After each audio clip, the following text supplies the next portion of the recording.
Hello, welcome folks. Hello, hi, welcome along to this very special The Last of Us Part 2 spoilerific live stream discussion with me, Luke Westaway, and Ellen Rose, Hi. and Simi, aka Tamago2474. How are you guys doing?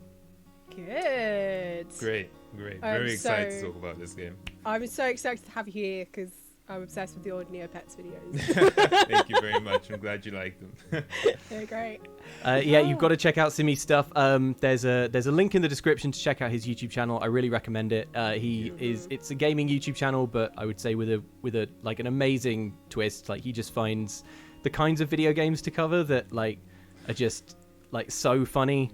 It's ingenious, and Neopets and Flash games and stuff like that. And the editing is so tight. The editing is so good. I'm glad you like it. Thanks a lot. I'll tell you where the editing is not tight on this live stream. But that's because we're live. Okay, so obviously, as you probably guessed from the title, we're going to talk about Last of Us 2 spoilers. If you haven't played the game, if you don't want to know what happens in the whole story for The Last of Us Part 2, we'll also talk about spoilers, I'm sure, for The Last of Us Part 1 and the Left Behind DLC. Get out of here, buddy. Like, hit the eject. Run. hit the ejector switch because it's gonna get real spoilery. Mm-hmm. Now, before we begin, I thought maybe just to sort of like just so we all know where we stand with each other, like maybe we could just go around and say very briefly whether we thought the game was good or bad. And then we'll know. Do you want to go first, Ellen? Yeah. I thought the game was excellent. However, I believe it does have some flaws. Okay. Simi. I thought the game was amazing. It actually blew me away at so many points. It did, as Ellen said, it has flaws, but I feel like what was good about it more than makes up for them. And boringly, I have the exact same opinion. I thought it was. I was absolutely blown away by it, and I don't want the fact that I feel like I'm about to spend this entire stream talking about the few things that annoyed me. I don't want that to undermine the fact that I thought it was really incredible. But yeah, all right, let's talk about what was good and wail on this game hard where it needs wailing on. So first, I thought, like Ellen, you've kind of chosen our talking points for today, haven't you? So what are we talking about first? A little bit. First off, we're going to talk about the 2-act twist. Oh my goodness, here we go. I know why you killed Joel. He did what he did to save me. There is no cure because of me. I am the one that you want. Just let him go.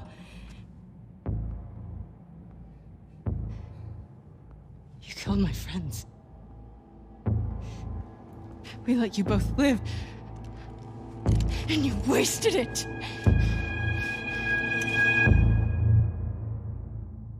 Dad? Dad? Dad! Come on. So, there we go. At this point in the game, I feel like that was the point where the game kind of reveals its, like what it's doing, like the trick. Would you guys agree? Absolutely. Mm-hmm. For sure. Like, I didn't see that coming at all. Even though we had already played as Abby, and I knew at some point they'd probably bring that back, I still got blindsided by it. Yep. Yeah, I thought it was going to be one flashback. I thought it would be that one flashback, and then it would be the end of the game. You kind of learn something about both characters, and then that's it. But then to play as Abby for a big chunk of the game, is like, whoa! Like I couldn't quite believe it.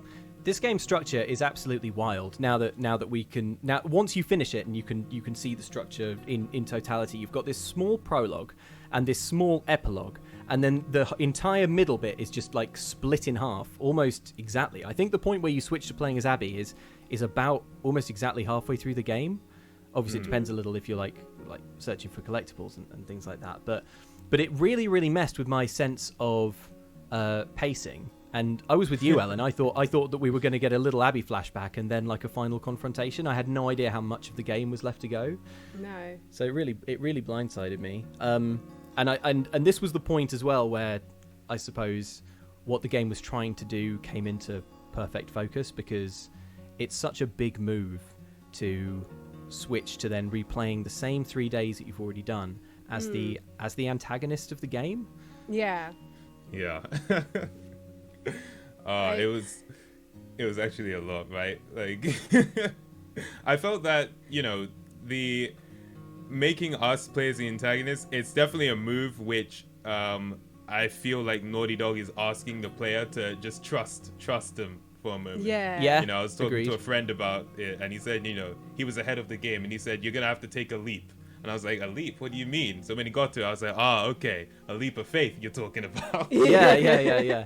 A leap of faith. Like when you start playing as Abby, it's like, no, don't worry. Like, because it's very clear from the beginning that, like, oh my goodness, because it's like, you're Abby now, Seattle day one, and you're like, oh, we're doing it all again. Right. Yeah. Okay. So yeah, you really do have to sort of trust that this is going to work. Yeah. Like, I think the places where it really worked is where you'd walk into an area and you go, hang on, I came here as Ellie. Yeah. And, like, showing you the direct other kind of side of everything that's going on. And, like, being in areas that you know in about 10, 15 minutes time when you've gone, Ellie's going to come and mess them all up. Like, it was that kind of like, oh, this is I thought that was clever. I thought that I think at some points this game thinks it's clever and it's just being complicated, but I do think those moments were clever. There was some, it's like, very simple. For sure. It's clever in the simplicity of it. I've already been here as Ellie. There are some, like, Back to the Future vibes Yes! in the way that you're, like, watching a scene, but you're like, oh wait, I think I just saw Ellie go past on a boat in the background. Yeah, it was cool. I think I wasn't really sure what the theme of the game was until the point where you switch to playing as Abby, because it's clearly a revenge story, and you're like, okay, revenge story. We've had like a million of them. Yeah.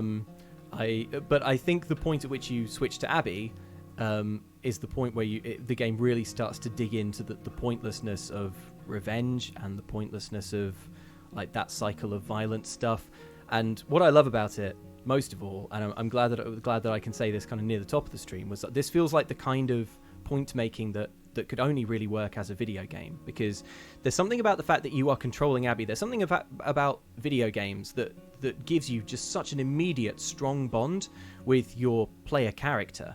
And at first, when it switched to Abby, I was like, are you joking? I don't want to be Abby. She killed Joel. Like, I have it in my mind. I can sort of see her, like smashing his head in still with the golf club. I'm like, are you joking? Of course I don't want to play as Abby. I've just spent the last 10 hours trying to kill Abby. And at that point, you're playing as Ellie, and you're so, like, hyped up to kill Abby and try and track her down that then you're playing as Abby, and you're like, absolutely not. But within 5 minutes, that, like, gameplay magic, the magical quality of playing a video game started to work on me, and I was like, I love Abby now.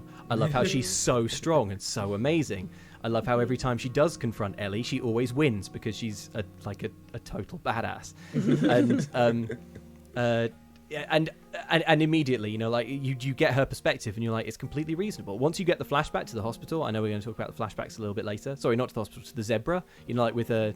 Yeah. No, I do mean with the hospital. It's a zebra and it goes into the hospital. Yeah, and you realize, oh my goodness, it's the daughter of the surgeon who Joel, and you realize that she's already completed the quest that Ellie is on for, like, revenge for a father figure, and you know, because you've been playing as Ellie half the game, that was a pointless waste of time, and now you're playing as Abby, and you're like, okay, well, now I see that.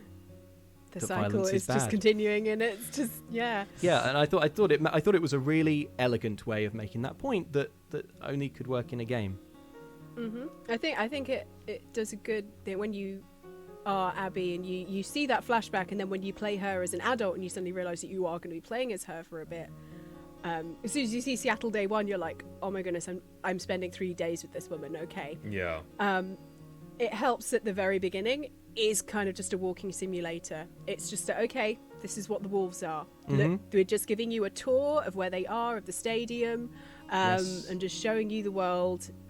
Here are some characters. Look, she's got friendships and stuff, and they are people and human beings. And, like, it's still very video gamey. It's like sometimes I do feel that video games can, like, they have to have that kind of like surface level of stuff because you still need it to be fun and playable. Yeah. But I think like it does it well. And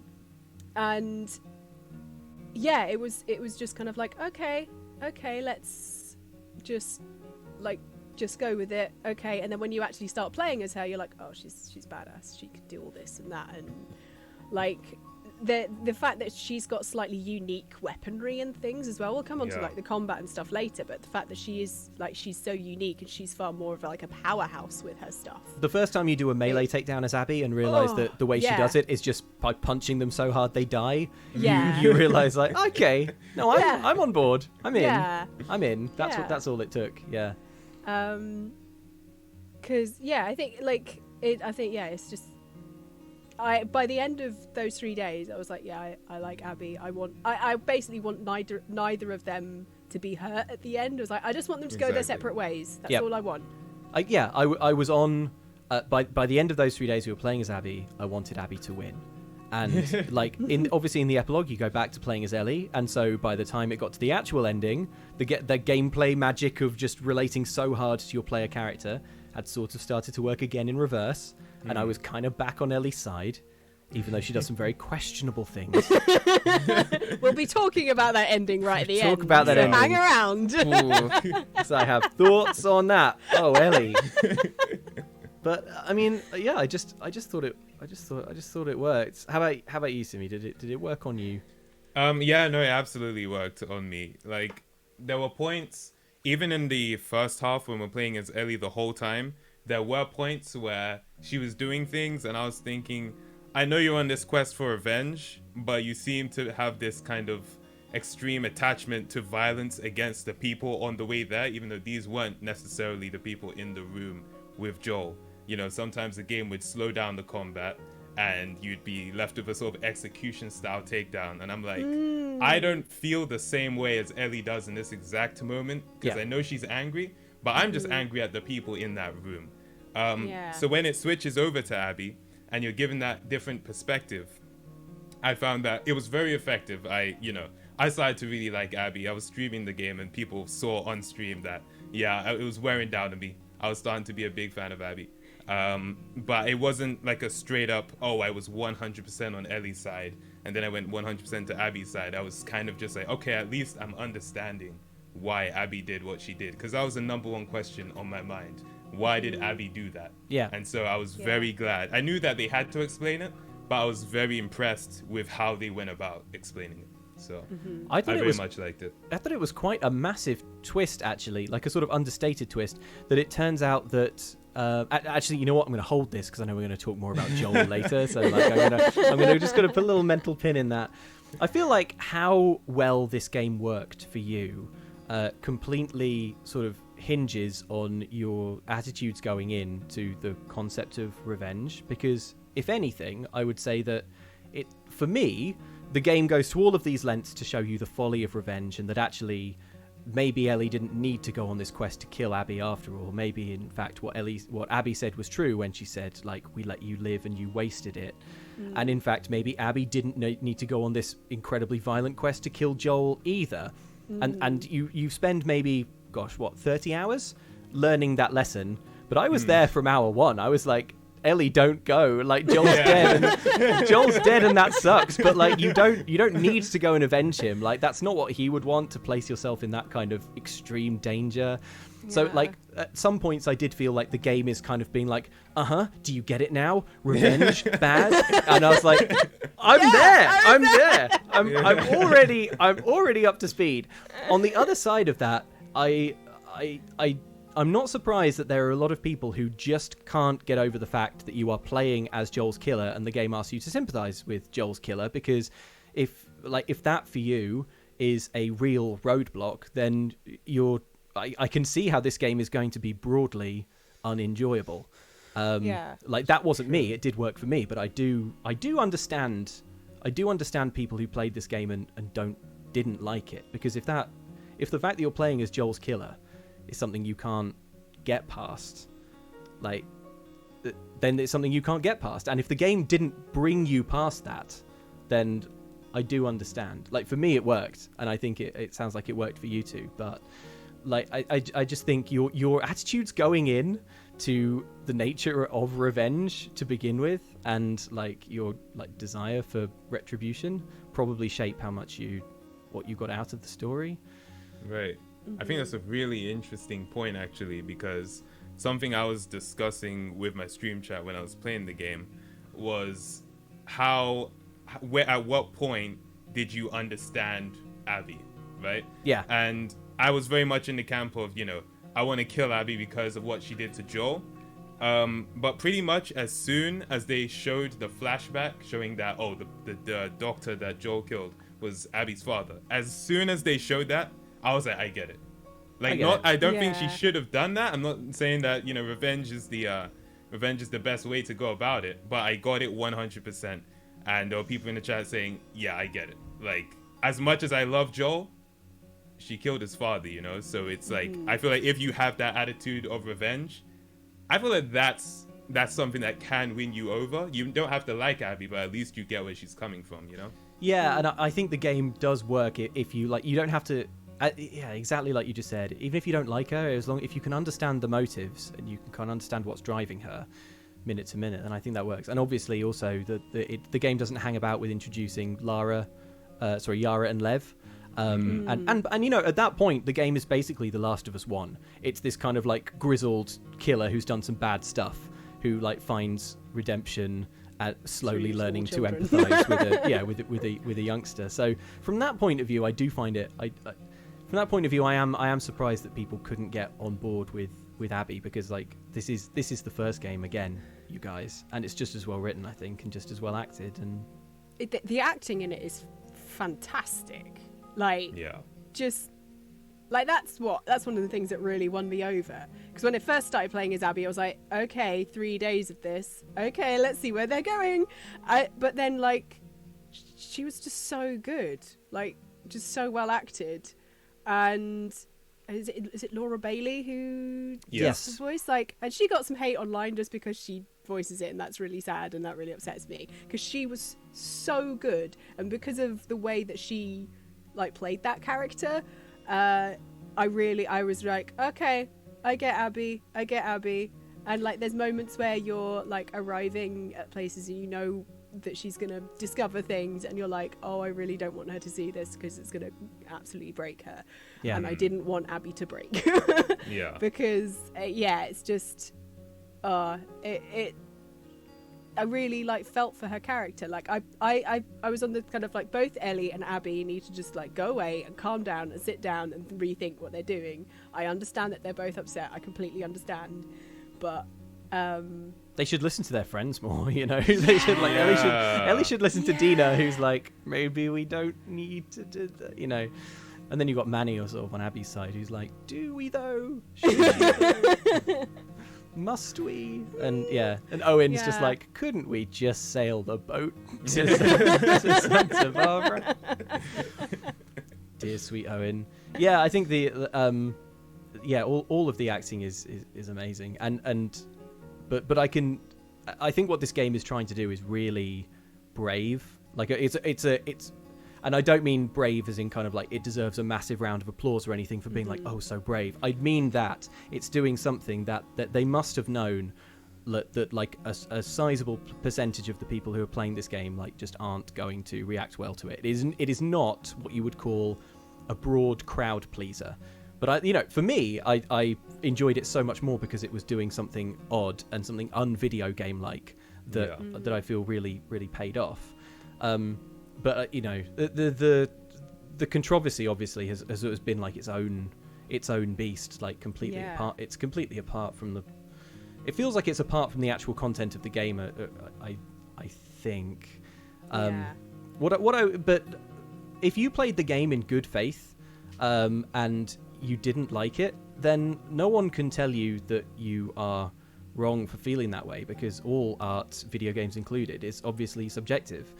But likewise, you should not feel empowered to tell anyone that you are right about the way that you reacted to the game, because by the same token, it's what you got from the game is yours. It's It's your private internal, what am I trying to say?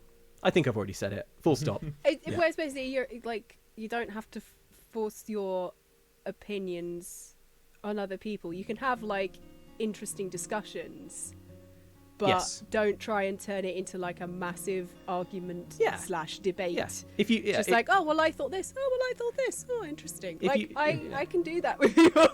Not everyone on the internet can, which is a shame. if you didn't like the game, you're not wrong, but you're also not right. I think that's what. I think no one is. I completely understand why it split people, but also I completely understand why the creators decided to do this. I think structurally the story could have worked differently and better, and I think then more people will have been on board when it did switch around. Yeah. And I think we're going to get to like talking about flashbacks and stuff later, but I'm someone of the opinion that I don't think we should have just had flashbacks like happening. I think we should have had Ellie's story in order and then Abby's story in order. Like, I don't mind having that one flashback where you kind of go back. It was just a little bit confusing because at one point, like, we're talking about revenge and stuff for a big chunk of the story. I was like, Ellie, you're doing this out of guilt because you go through various things and you find out that she's angry at Joel, and we'll like go into details why later on, but it's to do with the end of the last story of the last game. And I was like, oh, she's just she's not just doing this because she's angry at Abby. She's doing this selfishly because she feels guilty because she didn't reconcile with Joel. That's a strong read. And like, I was like, Ellie, why you're just angry at yourself when you're killing these people to get like to have some kind of closure, and then it's revealed right at the end of the game that actually they'd already started to, like, she'd already held out the olive branch, and they were starting, and they were on better terms than they were. Like, she hadn't cut him out of her life anymore. And I was like, that completely, I would have seen Ellie through completely different eyes for that whole chunk of the game that I played as her. And I was like, I think that should have come earlier because I would have been more sympathetic when I was like, okay, Ellie, you're like really murdering these people. Like, when I just need to get rid of them so that I can carry on with the story. But like, you're really like, when she grabs people and she's like, shut up, be quiet, and then stabs them in the neck, and you're like, oh. Yeah. I have one more criticism actually of that kind of like 2-act structure, and that's that when you're playing as Ellie, what you're really doing is like one by one taking down Abby's lieutenants, let's call them, because let's make it really sound really video gamey, because it kind of is, for the first half of the game you're like, I get it, I want to kill Abby, but I got to kill all of her like friends first to sort of get to her, the final boss. So it feels really video gamey to start with, and so you're killing your way through. You've got like Leah and others, what are they? I can't even remember their names. But Nora. Yes, Nora, yeah. But that's kind of the point. Like, I wasn't really paying very close attention when I was playing as Ellie to all of these other characters. And it means that when you then flip to playing as Abby, I was looking at her going like, okay, no, I'm pretty sure we haven't killed her yet. Oh. I'm not sure if... Like, the whole time that your friend Manny is in it with Abby, I'm like, I genuinely can't remember if he's dead already. Yeah. Like, I was like, did we off him like really early on or something? Because Ellie is such a sort of tornado bloodbath of killing. Yeah. But like I just couldn't remember. I just couldn't remember who we'd killed and who we hadn't. And if I'd have known that I should be that I was going to have to remember them all in the second half. You know what I mean? Yeah. Right. That's possibly just me. Do you like read the notes and stuff when you were playing through, or were you more focused on like just going straight through the gameplay? Oh, you mean like the papers and documents and stuff? Yeah, all those papers, documents. Yeah, I did, but again, had a real hard time holding all that information in my head. Okay. Yeah. I really like the bit when you came back to the theatre as Abby. Yeah.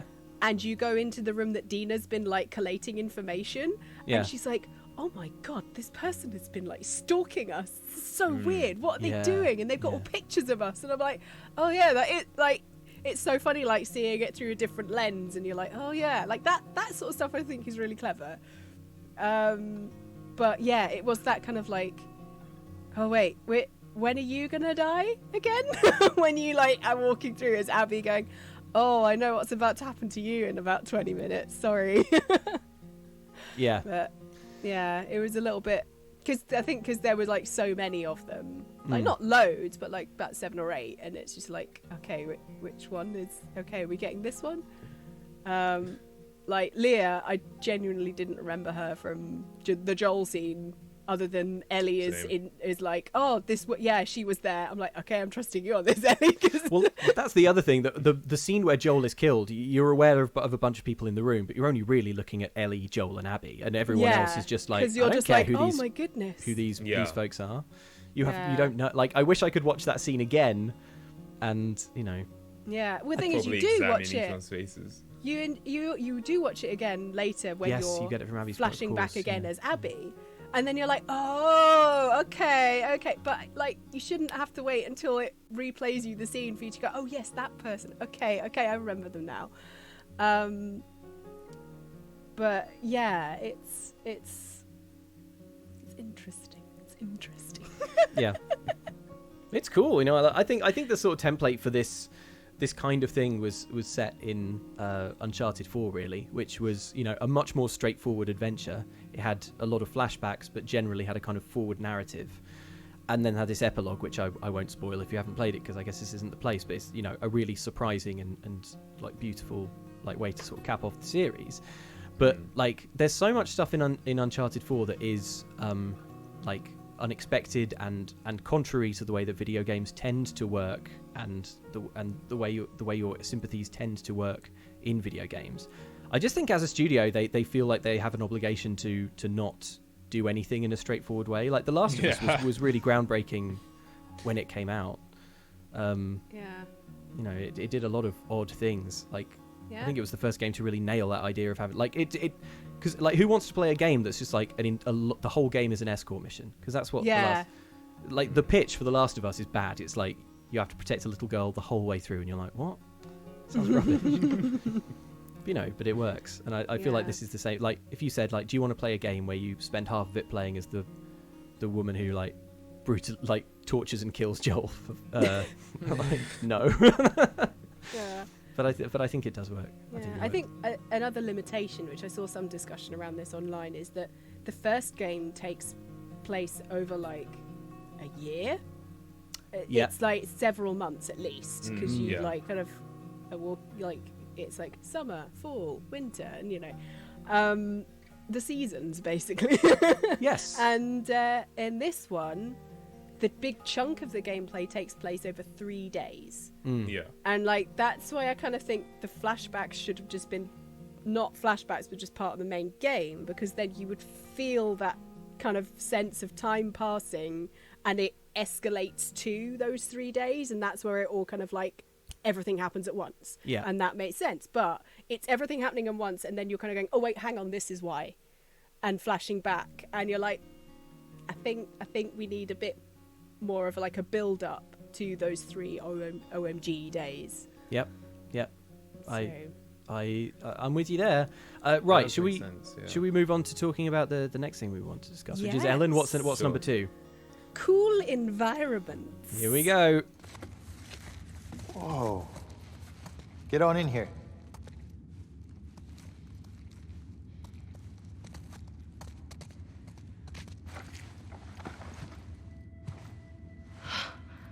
Wow. Yeah.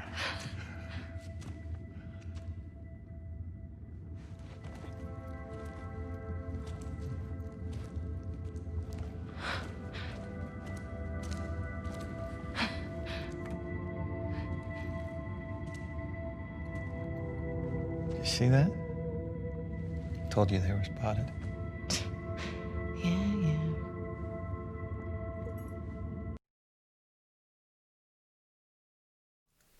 Okay, so let's talk about something that I think is really noteworthy in this game, which is just holy heck, there's some pretty environments in this game. Yes. What's everyone's favorite spot that you see in the whole game? I really liked the Seraphite outpost. there was just something about like seeing all the houses that they'd built, and you know, that kind The of island, no technology. Yeah, the island. Oh yes, I thought that was really cool. Yeah. Yeah. And actually, I mean, this. I'm sure we'll talk more about the Seraphites / Scars a bit more in general, but I thought that was interesting because what the game wants to do. The game first sets you up with like, you're Ellie, you're a goodie, and here's the baddie. They're called the WLF, and they're like any other sort of private military in a video game. You know, they're sort of bad and militarized, and you don't like them, and you take them down by the dozen. And then you start suddenly you're Abby, and then you're part of the WLF, and you're like, oh no, they're all just normal people. And at that point, the game has to pull in a third faction. It's like, but here's the real bad guys. And then later in the game, you go to their island, and it's like, oh, actually, they're all nice and normal as well. And then the game has to go, but the Rattlers, oh boy, they're the real villains of the piece. Yeah. And then, though, when you're walking around there, you can pick up a note, which is someone saying, hey, I'm going to try and join the Rattlers just to protect my family. So you're like, there's people in there who are only there so that their friends don't get killed. Yeah. It's like, oh, the only reason you don't meet another faction is because the game mercifully finally ends at that point. Yeah. But I mean, this game, like, obviously, I think technically it's a new high watermark for the medium. Everything about it is stunningly beautiful. There are so many bits that is just clearly Naughty Dog showing off, like stuff where scenes where like someone climbs out of a sleeping bag or pulls a jumper over their head and without it clipping through their hair, and you're like, come on, guys, this didn't need to be in the game. You're just showing off that you can do it. I absolutely loved like the clip that's playing now is the aquarium, where like when you first discover the aquarium. Oh, it's lush. And it's just the lighting, the color palette in that area is amazing. And just also like just in terms of environmental storytelling, it's like the fact that the two of them are like, what is this place? And you're like, it's an aquarium. And it's like, no, they wouldn't have had that. Yeah. They're like, oh, is it like that zoo thing that we found earlier? I think it's like a zoo for fish. Yeah. And it's just really sweet to like kind of be like, oh, they don't know what that is, and they're just like really excited that they can like see all these fish. Like the bit where they're like walking on a floor and there's fish swimming underneath, and they're like, whoa. Yeah.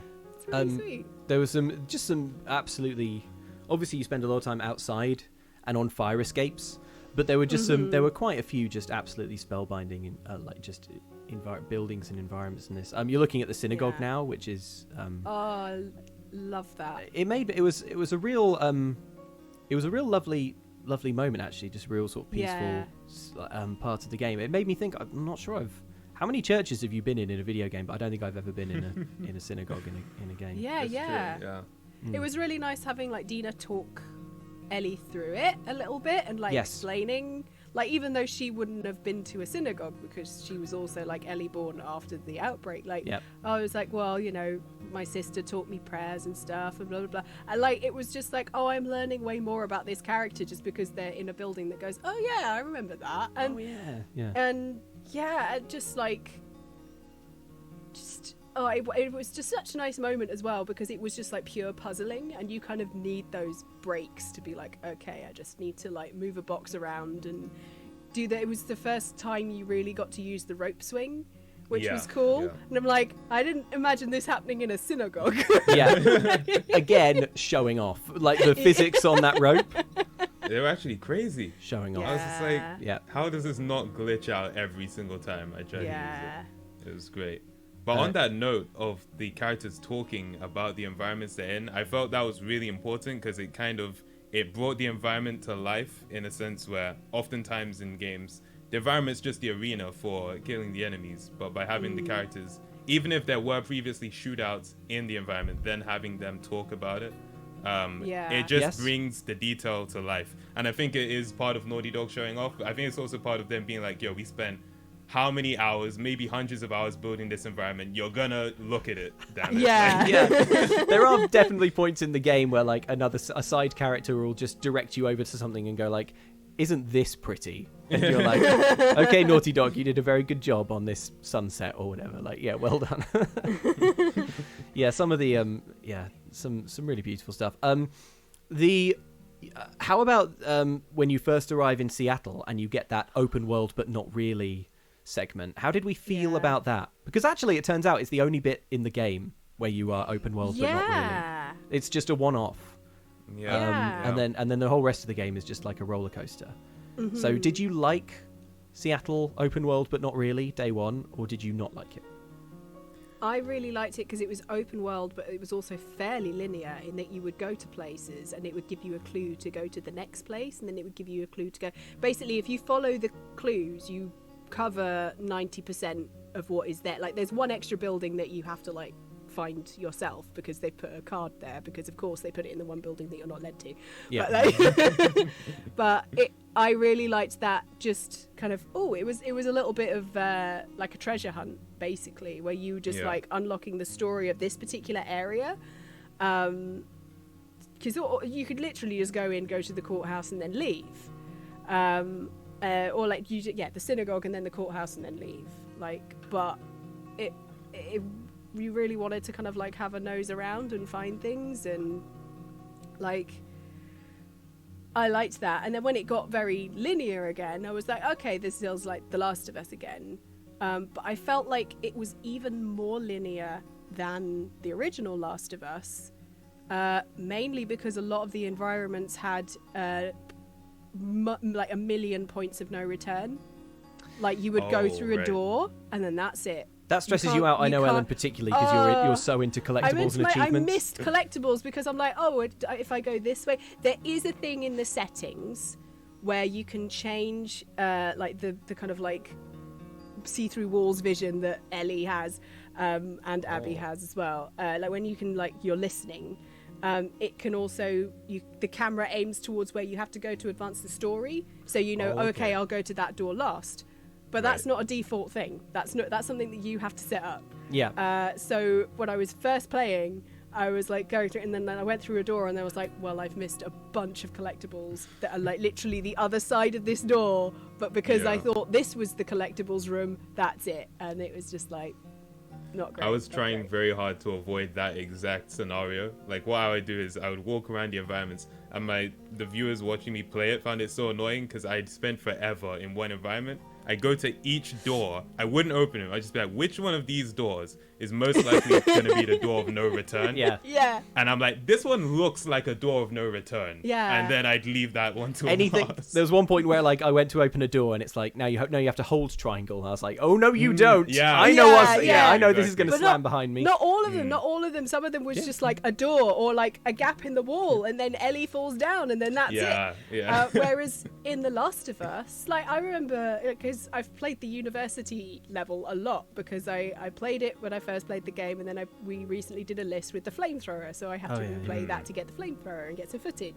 And I'm like, these levels, like, they're little hubs. They're like they're very small, but they are hubs. Yeah. And you kind of go around the area, you pick up all the things that you need to find. There's a lot of backtracking and stuff in the original game. And then it's not until the very end of the level that everything's cut off. Whereas with this one, they're like, keep going. No, you can't go back. And I found that a little bit restrictive.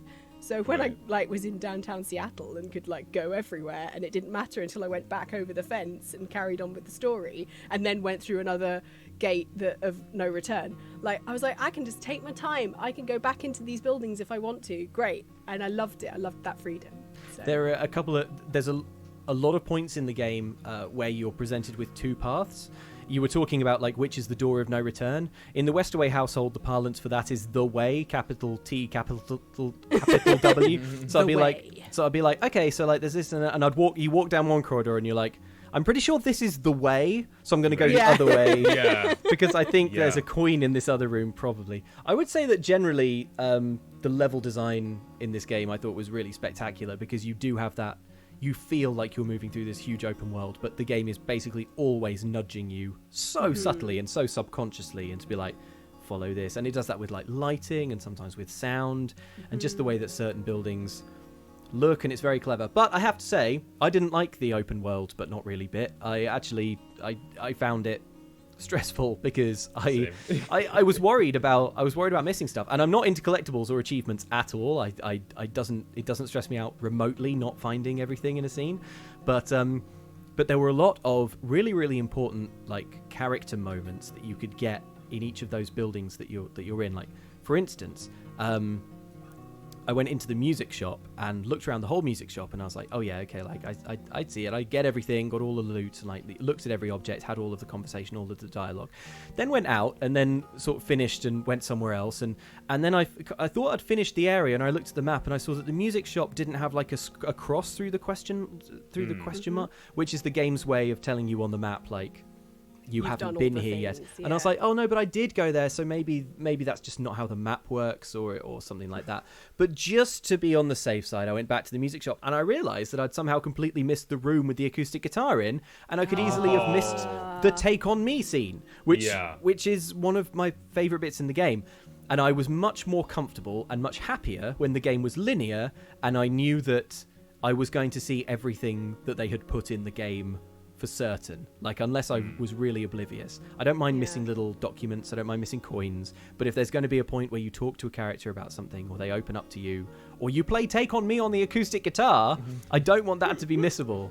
So I didn't vibe with it. Well, I think I got the impression that area was like how they intended the whole game to be, and then they were like, no, let's just make the rest of it linear. They were talking in some of the preview materials about like, oh, it's going to be open world, but not really. Obviously like they don't call it that, but yeah. They're like, oh, it's going to be lots of different things. And I'm like, no, Last of Us, that's not what Last of Us players want. No. So like, because I liked it, I wasn't like, I don't want everything to be an open world game. Oh my goodness, I do not, because I don't have time for every single open world game already. Give me some good linear narrative storytelling, please. Which is what they're good at. Yeah, and they're brilliant at it. But I did like the way that they did this in that, like, look, there's a map, and like, okay, you've done the things here. You're done, you know. That was helpful. That was good. Well, I think we're similar. Oh, sorry, go on, Timmy. No, go ahead. I was going to say it was very similar to Uncharted 4. I don't want to spoil it, but they had an environment which was like a semi-open world, just like this, and it came later on in the game. And so when, we got into that Seattle area, I was like, oh, they're doing this again. But it felt a lot different to Uncharted 4, because with Uncharted 4, it is a treasure hunting game. Exploration is the point, and so, you're trying to look around, see what collectibles there are to find. With this game, just as you said, Luke, I was more sort of stressed about the fact that I want to make sure I don't miss any cutscenes. And there was even a point where, you know how whenever there's an optional conversation, you press triangle? Yeah. I missed the prompt and it didn't appear again. Oh, no. So I just quit the game without saving and started it over so that I could get that prompt. I really want to... Because the point of Naughty Dog games at this stage is, to take in the characters and the story. And so if I miss something like that, I feel like I'm not getting the full experience. And so with this open world section, I really wanted to make sure I saw everything there was to see. Naughty Dog makes beautiful roller coasters, Yeah, absolutely. And they have like cool, like actual useful items to collect as well in these areas, like the second holster for a long gun or a pistol. And it's like they do give you multiple opportunities to find them, but you could find both second holsters in that area, and I didn't know that, so I actually did miss like the second pistol holster. Well, right now you're looking at the place where you get the shotgun, which is an incredibly important weapon and really, really valuable. But again, optional. It's in this bank area that you could easily... I was weighing up whether or not to go to the bank because I was like, I don't know. Some of these buildings that we've explored have just had like a stupid Pokemon card in them or whatever it is. I don't know if I need to go to the bank. But I did for completeness sake, and I'm glad I did because I got that sweet shotgun. But yeah, I do think it's funny how like you don't get to pick up things in the environment unless you've unlocked it in a special way. So if you've not got the shotgun and then you're fighting a bunch of people who have shotguns, you can't pick up their shotguns. Oh, yeah, you can't take their shotgun. Oh no! In real life, like you would just take their shotgun. Yeah. Well, you'd be like, I'm like, for all the realism that Naughty Dog is trying to do, there's like still this game thing that I'm like, but why can't I just do that? Like, I don't care if like Ellie's hair physics is perfect. I want to be able to just pick up a gun. I feel like there are some respects in which like Naughty Dog always kind of slightly bottles it and is like, oh, okay, I guess we have to make it a video game after all and stuff. Yeah. In fact, why don't we move on to the next thing, because there's several things like that. They're like, Yes. all right, I'm going to try and really not to try not to rant too hard in this next. What are we talking about now, Ellen? We're going to be talking. Did you like the combat? Let's find out. Okay, girl. You think this guy's connected to the girl from the school? That'd be a hell of a coincidence if they weren't. I hate these small groups. Big groups, it's a straight fight. These loners, they could be hiding anywhere. I hear you.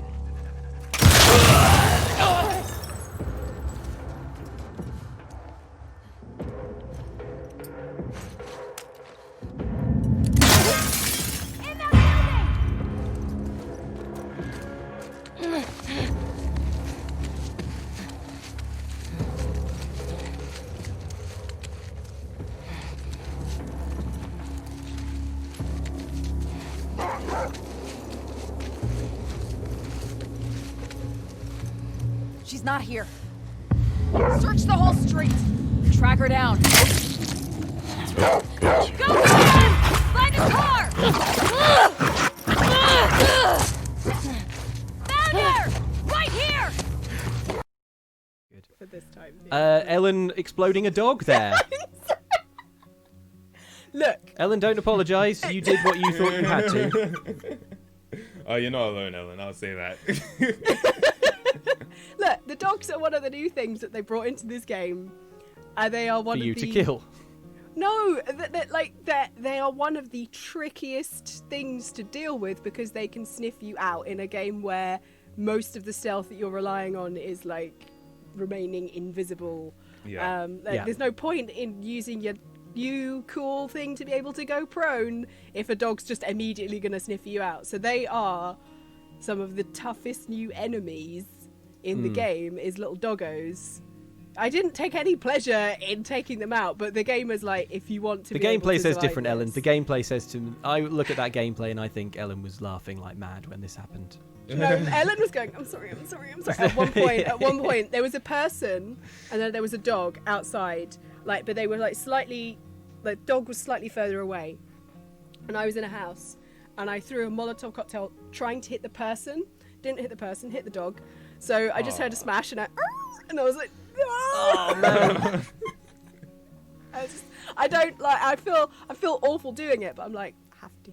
But that's another thing that we will talk about later in the next point. So did you guys think that the combat, obviously it is horrifying. The violence in this game is so visceral and so unpleasant. How did you guys find that, and how did you like the combat in general?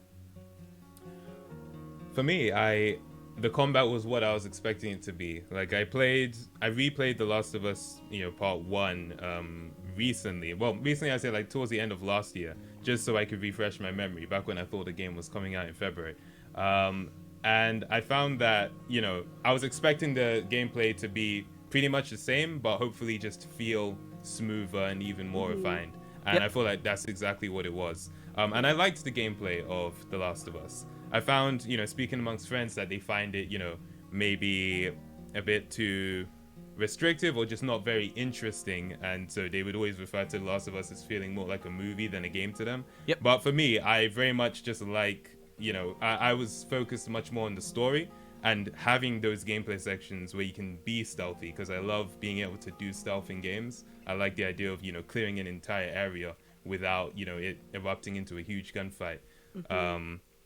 And so it was right up my alley. I really liked how the gameplay was set up. There were certain elements which I found annoying, which I'll get into. But overall, get into it now. Let's hear it. Yeah.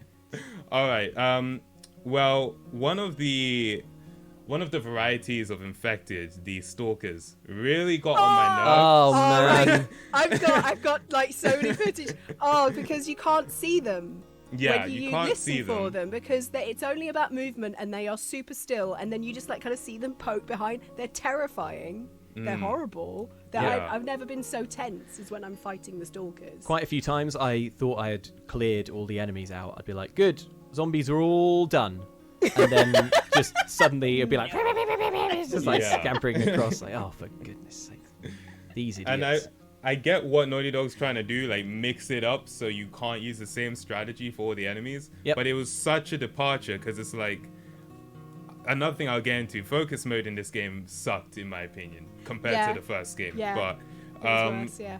with Stalkers, they completely disrupt your strategy. With all the other enemies, it's a safe thing to, you know, just use your listen mode if you can, but at least kind of be slow and navigate around. With Stalkers, you can't be slow, whether or not they've seen you, because of how they move. Yep. And so I could not be stealthy when there were Stalkers around, so I had to just switch to the shotgun, get out the explosives, and tackle it like that. I found my first like Stalkers encounter to be actually incredibly satisfying, because I was like, okay, so I can't hear them, so they're going to come charging at me.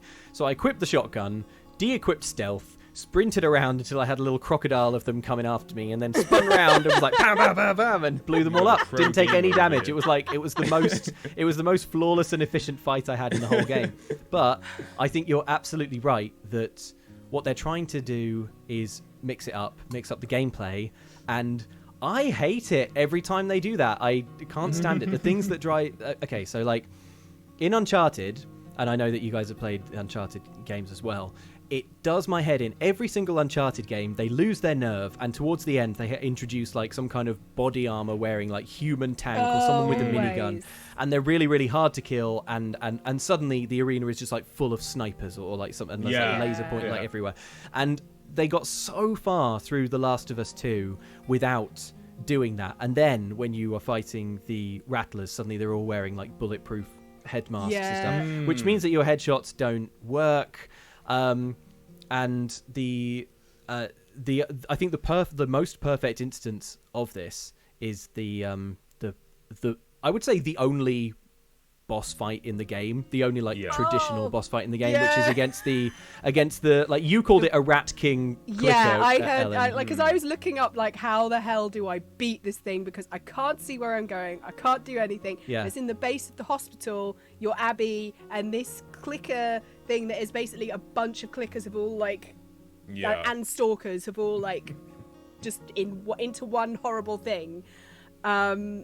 And so I saw, I think it was at least I was looking up on Push Square, and they said it's a Rat King clicker. I'm like, yes, because it is like when all the rats get all caught up.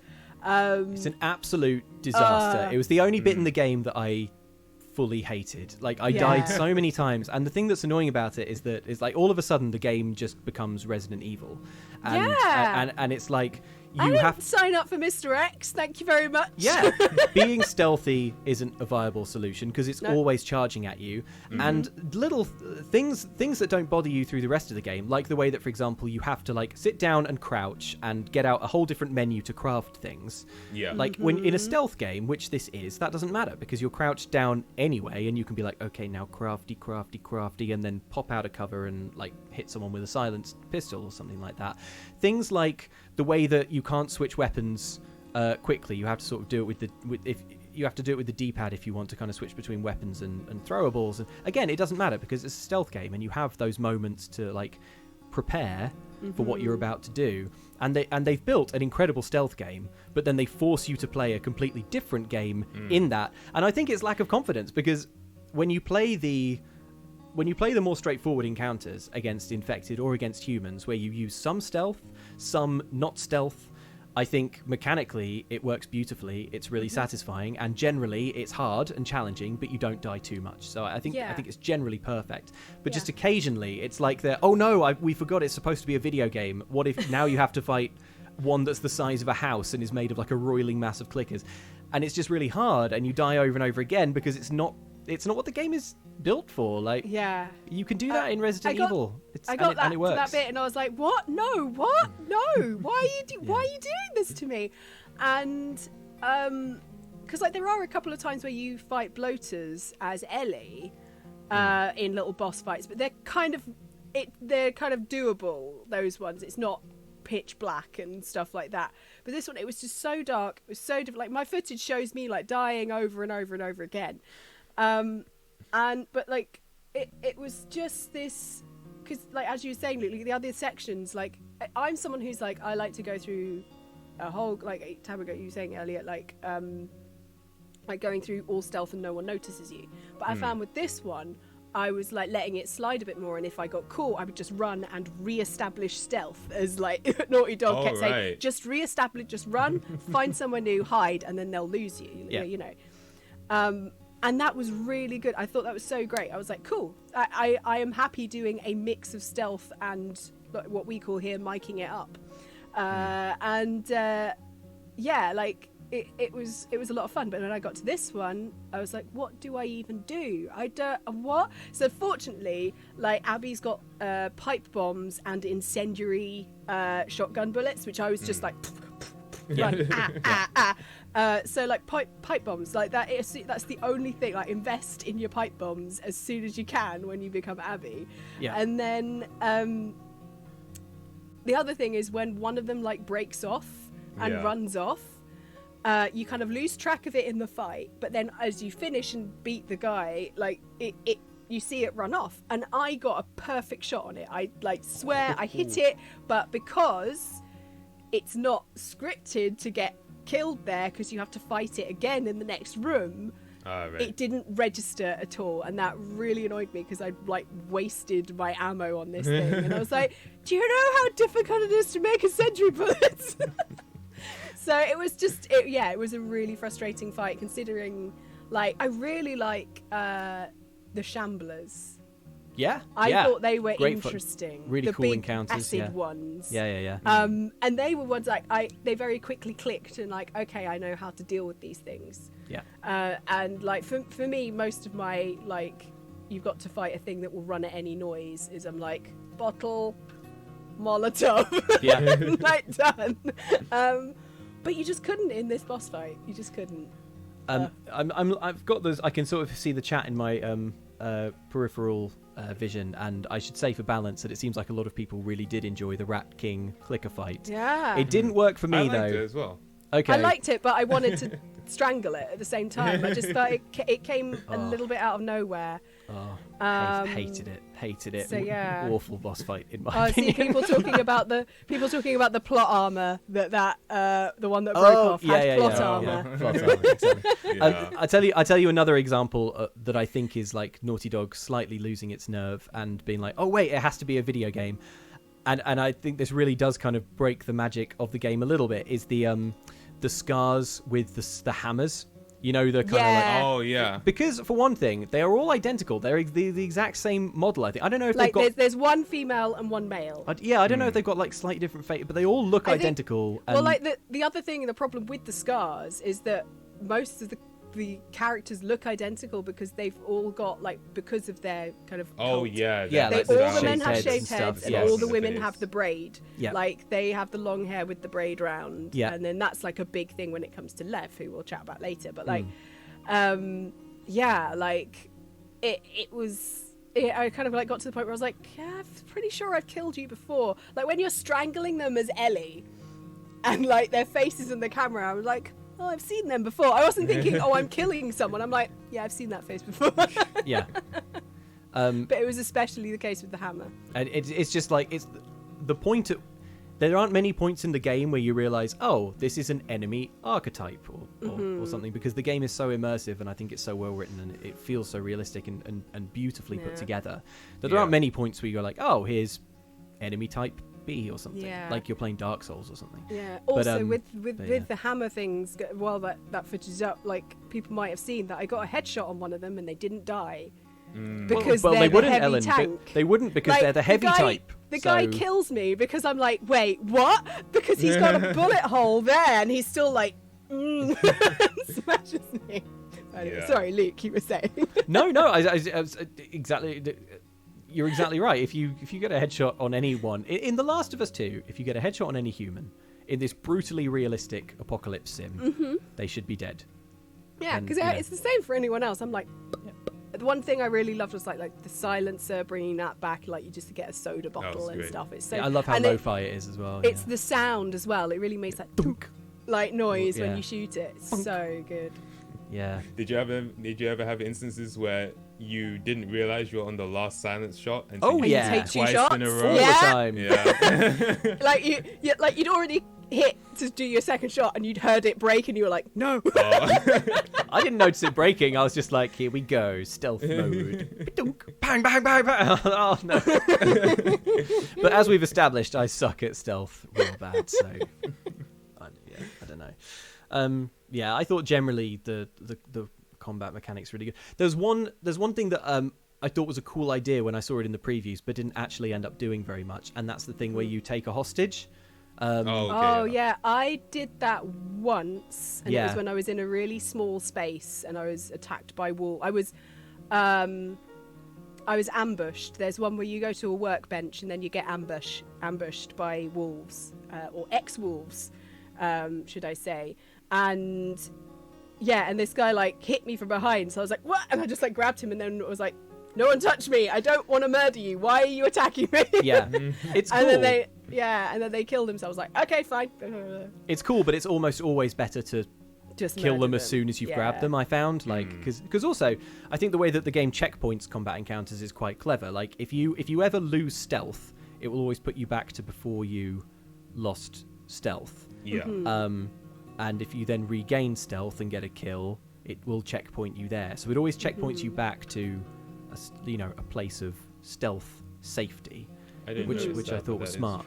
But it means that every kill you get that no one sees is a nudge along the checkpoint, so it's quite valuable actually. You don't ever really want to risk doing the sort of hostagey thing. But and I thought that was it's not like this game doesn't have enough ways to be a horrifying murderer, but yeah.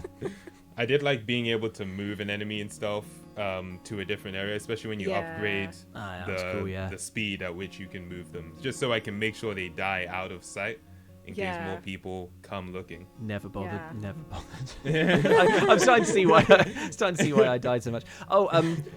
One thing I'd say is I think the AI in this game is the best I've ever seen. It's absolutely. I thought it was incredible. The way that if you stay in one, if you break stealth, and then you stay in one place, like you will be flanked. They'll just suddenly appear behind you, and you can see them moving, and it's like, my God, they are there, and they're talking to each other, and it's like, you go that way, I'll go this way, and it's so un-video gamey. The intelligence with which they move, and we're seeing right now footage of you, Ellen, kiting some infected into like a gang of humans. I found that really cool. That's always like, fun. If I can get them to fight for me, I'm always going to go with that option. It was one of the most fun things in The Last of Us, and Last of Us 2, it's just as fun. You're like, there's a bunch of wolves, there's a bunch of infected, why don't you meet? It's like being the worst kind of person at a party. You two should talk. And then they're tearing throats out.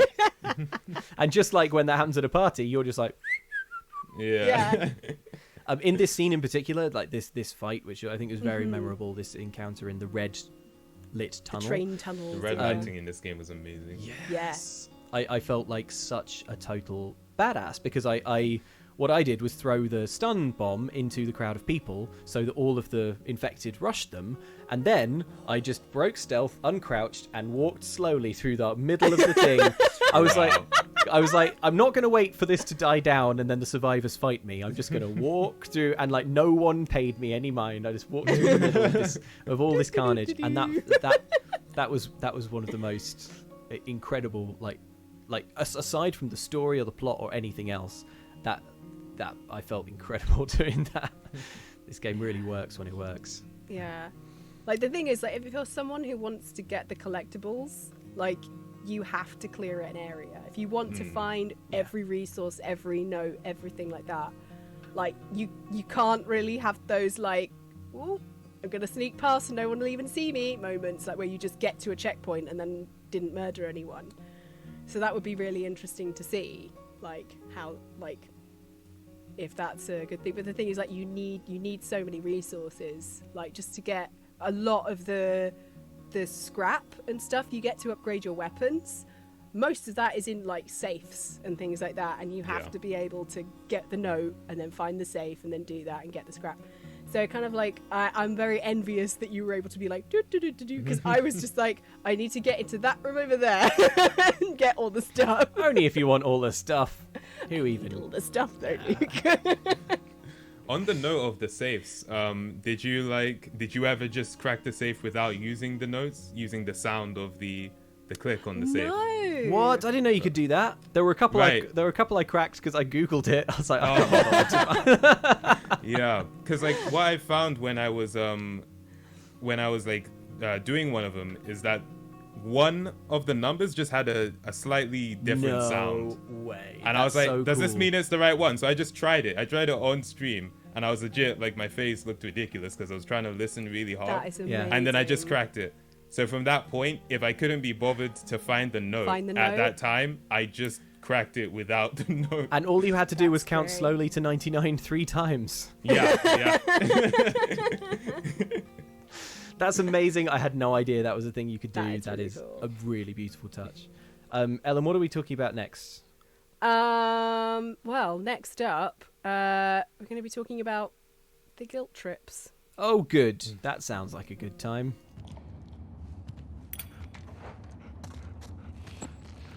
She's not going to bite, right? Nope. I promise.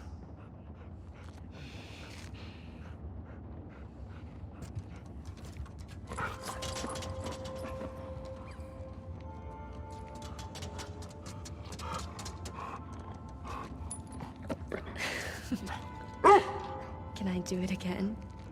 I think she would love that.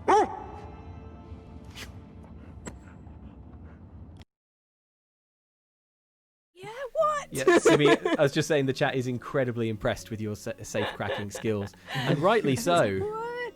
Because that is So cool.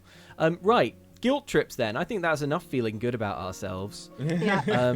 This game really piles on the grief and the guilt. You know, all that new combat, that having to avoid the dogs, having to stab people quickly so that they don't scream. Yep. Well, when you play as Abby, you're gonna feel bad. Yep. Yeah.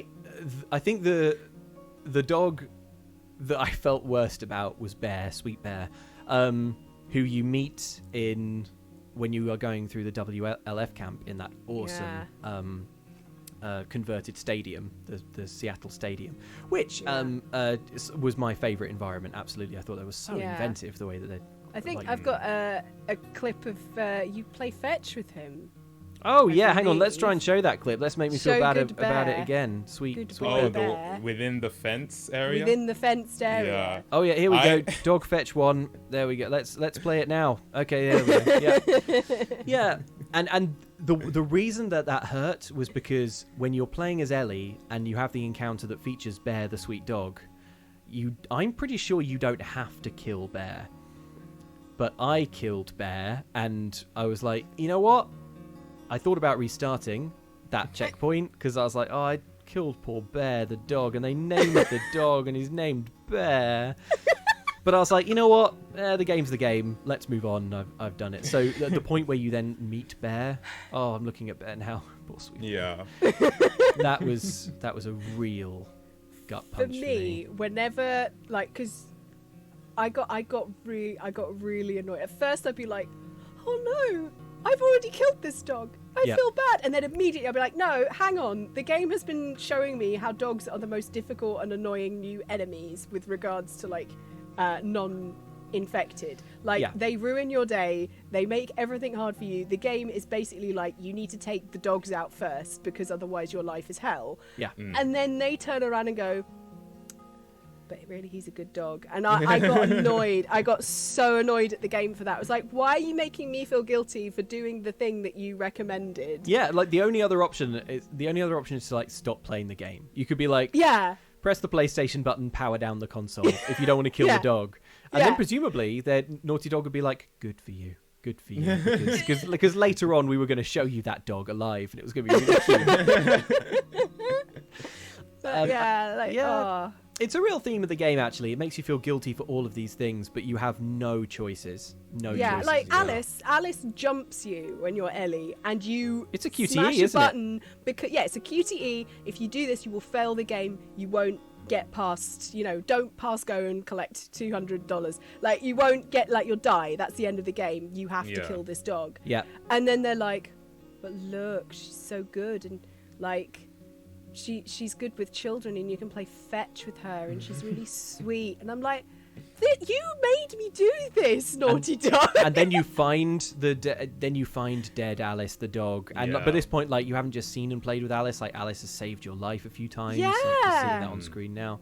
It's just it broke my heart to see, but I was like, don't you dare make me feel guilty about this game, because this is something that you have written into the narrative. Like, I'll feel sad, but it really...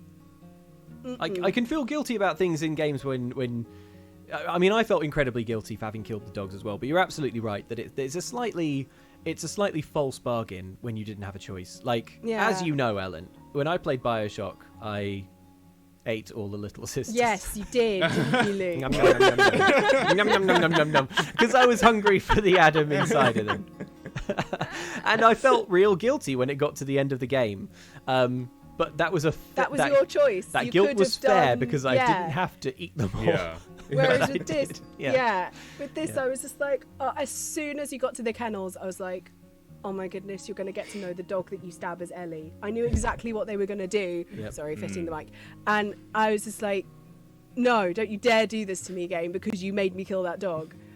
I got very defensive, and it's sort of like it was the same with like other bits where you walk through the area as Abby after Ellie's killed them all, and like you're seeing that these are all people with like feelings and stuff. And I was like, no, don't you dare make me feel guilty. Although one part I didn't feel guilty because there were two people who were like really like gossiping about Abby and Owen and everyone. Yeah. And then you're like, well, in about 10 minutes you're both going to be dead anyway. So gossip away. That's what you get for gossiping. That's the moral of the game for you. Yeah. No, I definitely felt like there was a lot of moments where, you know, the game wants you to feel guilty for things that, I had no choice. But there was one moment in the game where I absolutely had a choice of what to do, and I felt so guilty I restarted the game from that point. And now's the time to share, Simi. It's when you're in the cage with, is it Bear that you're in the cage with playing fetch? Yeah. Yeah. Yeah, you're in the cage with Bear. And, you have the ball. It's like, oh, okay. I was like, what would happen if I threw the ball over the fence? So I throw it over the fence, and then Bear goes, and then he reaches the end of the fence, and he looks so sad. He actually whimpers and just looks down. And I was like... You monsters, Simi. I'm so sorry. I restarted it. I was like, I am so sorry, Bear. I didn't mean it. Please forgive me. That is absolutely brutal. Just when you think this game can't be any harder on you.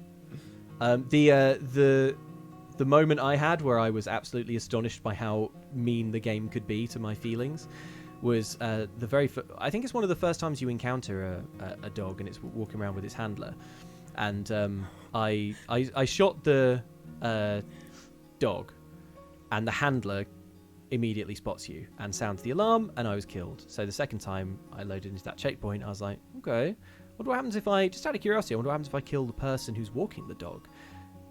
Will the dog see me and attack me in the same way, or will the dog just wander off and then the dog is no longer a problem? Shot the person. The dog curls up in a ball next to the person and is like sniffing and keening at the and I just felt like such a dirtbag. I think I have a clip of that you can check. Because after Luke told me, let's see that clip. Why not? Why not? Yeah. You feel. You feel terrible for that. But as you say, there's some.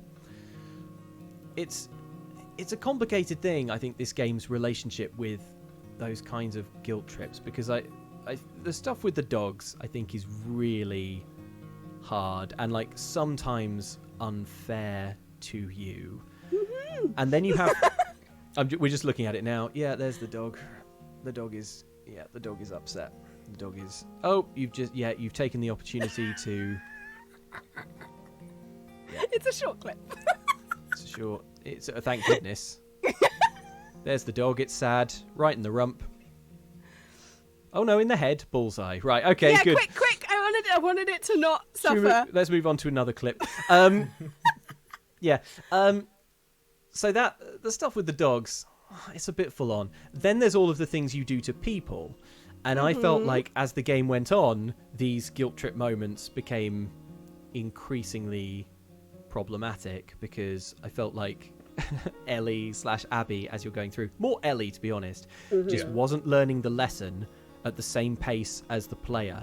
So, for instance, the first really horrible thing you do is probably when you torture, is it Nora? In the hospital. In the hospital. And you don't, it sort of tastefully cuts away pre-torture. And then you see Ellie come back to the theatre and she's sort of like trembling and sort of, you know, clearly it's had a terrible toll on her. But as the player, you're like, oh my God, that was awful. I can't believe we had to do that. But now we know where Abby is. You get Abby's location for doing the torture. So on the, you know, I sort of felt like, well, that sucked. I feel really, really guilty. But, you know, here we go. Then later on, you have things with, like, killing Mel, who you don't know is pregnant at the time. I would say that's starting to push it, because Ellie certainly is horrified by her own actions. And can't really handle it. And then you have everything in the epilogue, which is, like, all of the horrible things that happen there. You're like, none of this needs to happen. This is like, I refuse to feel guilty about this because this shouldn't have happened. I didn't want to be that's also another thing that we'll talk about later, but like it gets to a point where like you can't keep making me feel guilty about these things, game, because this is you doing it. Like I'm just following what you're telling me to do. There comes a point where you stop feeling guilty and just start seeing that Ellie is guilty, and I think that those are sort of different. And I think the second is less powerful. I was saying that I felt the game felt a lot more like a television series when I was playing it, in the sense where, in a lot of senses actually, but a big one was what you just said about how, you know, in a game usually you are able to fully immerse yourself in the character you're playing as because you share the same motivations. You know, whether you're just adventuring, okay, I want to explore this world, I want to defeat this threat to the universe or whatever. But I would say around the point where you are killing Nora, where the game makes you repeatedly press square, I was at that point for me, I was like, it's telling me to press square to hit Nora, but I don't want to do it. And if I don't do it, nothing's going to happen. Yeah. Both Luke and I tried to see what happened if you didn't do anything. All that happens is Ellie breathes really loudly and stares, and the music gets gradually louder and louder and louder, and it's just right. So you can leave that, okay? But nothing happens. Nothing happens. It just loops. It just waits. It's just like, come on, you got to press square. Right. You know what? So actually, you do end up. those moments where the game makes you press a button to do something horrifying are actually, I think, a really good litmus test for how effective that how effective the game is being at that moment in terms of like making you empathize with the character you're in charge of. Because when it came to Nora, you've got you're holding the sort of crowbar or whatever it is, and it's like press square to sort of beat her to death. And I, as you just said, Ellen, waited, didn't do that because I was like, is there another option? I don't want to commit to this if actually we can back away.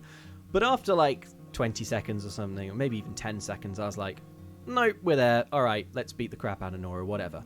When it came to the very, very final confrontation between Abby and Ellie in the sort of shallow water, I died over and over again because I failed to do every QuickTime event because I was so distressed at what was happening, and it was so not what I thought should be happening. At that point, you're playing at Ellie, and there's frequent points where like Abby will get you in a headlock, and I'm like, or you're trying to like press a knife into her eye or something, and I'm like, it's not going to do it. I'm not going to do it. I'm not there. I'm not with you, Ellie. I'm not on your wavelength. And then you die, and you have to checkpoint it, and you're like, okay, I guess I have to do it. Yeah. And it just meant that final fight actually for me was really choppy. I died again and again and again, and it's not a very difficult fight. No. But I just couldn't. I was at every point. I was like, well, I'm not going to do this just in case you don't have to. But you have, you never have a choice at any point. You're on a rail. But I felt like there were points where the game asks you to press the button to do something horrifying, and you want to, and you're like, yeah, man, let's go. let's freaking do this. Let's get some revenge. And there's points where you're just not there. The game just hasn't brought you to that point. And, I felt sort of similar when you're Abby fighting Ellie, in the like. Oh, okay. Well, I was like very conflicted because I'm like, Ellie looks terrifying here. Like, I am terrified of Ellie, but at the same time, I don't want to punch her in the face. Like, I don't, because I know how strong Abby is. I don't want to die. I don't want Ellie to die. Like, I don't want to. Like, I was like, a Naughty Dog gonna do the real big turnaround and actually kill Ellie here. But you know that they didn't. But it was just like, I don't want to do this. Like, this isn't okay, but I have to, because otherwise this is where we live now. You know. But I thought it was really clever, because suddenly, like, oh, this is all what I was doing through the entire game as Ellie, like putting down traps and stuff. And I thought it was quite a tricky boss fight, because you'd like throw out a glass bottle to like get Ellie to come out of hiding. It's cool. I love how fast she moves and how frightening you can't get to her quick enough, and then she turns around and shoots you. Like, I died a lot in that fight, but it wasn't like frustrating. It was like, okay, learn from this. It wasn't like the Rat King fight, which I found was just a little bit like, oh, okay, right, I can't see where I am, but you know.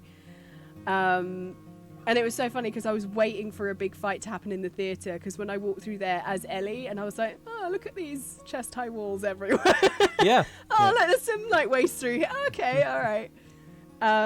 But yeah, it was such a conflicting, like, and I felt that was really well done, because I was like, I don't want to beat up Ellie, but I also do want to stop this from all happening. And yeah, that's like the way I felt it was more like a television show. Because with a lot of well-written TV shows, you do find that even though you still like the main character, if they're doing things that, you know, just wouldn't be acceptable in the real world, you know that they are the villain, right? There are a few like very popular TV shows that come to mind. And it's like you understand their motivations completely, but it's like you're not necessarily a good person. I wouldn't be your friend if I knew you in real life, and that's never happened in a game for me before, because video game designers kind of have to make you want to be the character you're playing as, otherwise you run into that situation of it's telling you press square to kill and you don't want to do it. Like I had the exact same situation where I just didn't press the button because I didn't want to. And I do think that if the game says now press the button to do this and the player doesn't press the button, then I think that is the point at which the game has slightly failed to bring you to that point. Because they should just not make that a button press situation, like many of the other horrible things you do in the game. Like the point where Ellie holds a knife up to Lev's throat, for me was a real like, holy crap, like, Ellie, what the heck? That? He's a kid. So for that, you know, but that bit isn't a QTE, so you sort of it sort of slides past in the way that things do when you're watching a movie or TV show. At the same time, though, I found it so interesting because, you know, usually with QTEs, I'm thinking God of War, like the original trilogy. You don't even think about what the button presses are doing. It's like triangle, triangle, square, square. You just do it.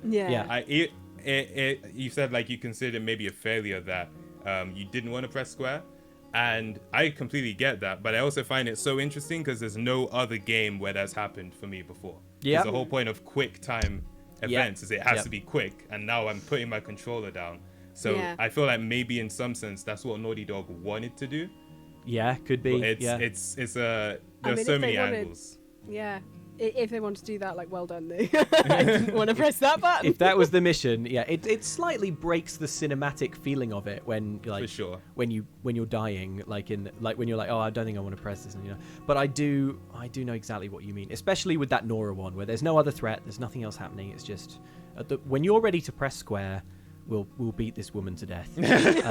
You know, like, and we don't want to rush you, but it's almost as if the starting point for making this game was looking at Uncharted, which is one of the most famous and meme-y things about Uncharted, I think, is the fact that you've got Nathan Drake, who's the kind of like charming, rakish underdog hero, and what he does is massacre hundreds of people. He mows down loads of people.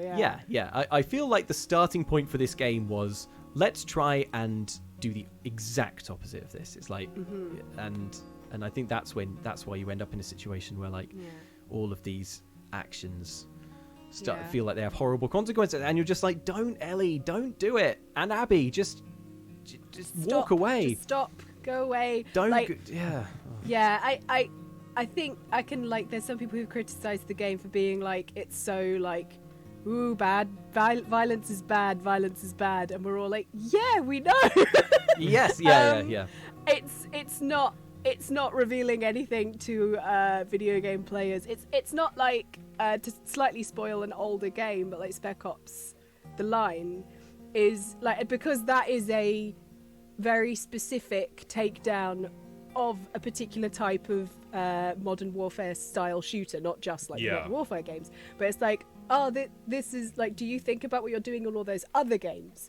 This isn't that. This is, have you thought about what you've done in the last 30 hours? And I'm like, yeah, and it's all awful. Like, I knew that from the start, and I don't get like why you think this is a revelation. And the other problem is that like all of the awful stuff that you're doing, it feels mechanically brilliant. So you're like, yeah, I'm going to take out all these people because it feels really good to get a headshot, and it feels really good to like dodge and land a perfect blow on one of these people. And yeah, I think it's a little bit heavy-handed with that. The game obviously wants to explore video game violence and our relationship with video game violence, and I think in many ways it is successful.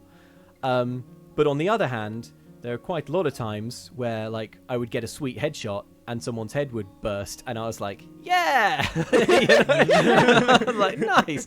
Like it's the way that looks and the way that sounds is kind of satisfying, they go, it's obviously it's gross. Obviously, I abhor violence of all kinds in the real world, and there are many points in the game, like when you, the point where you kill Mel, like my whole my legs felt funny watching that scene. Like it was just, I found it almost unbearably horrible. Yeah. That violent scene. Yeah. But the game doesn't go all the way. It still makes the actual minute-to-minute blowing up of people's heads feel kind of fun, Yeah. And it's again, it's like it's kind of a game, like it wants to sort of like say something about video games, but it is also a video game. It is a video game. Yeah. It's got that tension in it. How interesting. It's like how satire is really difficult to do. If you're like, satire can't just be exactly the same thing that it's trying to satirize, otherwise it gets confused for it. Yes. And you can't really be like criticizing violence in video games and like, if you thought about this one, I'm like, you did you programmed it, like you hired people to sit in your offices and animate this stuff. You got all the dogs into the mocap studio and presumably shot them. That's the only way to do That's it. the You're only right. way. You're right. There was heavy-handedness. Oh wait, you go on. Well, just like, there was a bit where I had to QTE a dog off me and then quickly melee it to stop it from killing me. And I put a machete in its spine. And then I was like, well, I didn't want to do that, but thanks, game.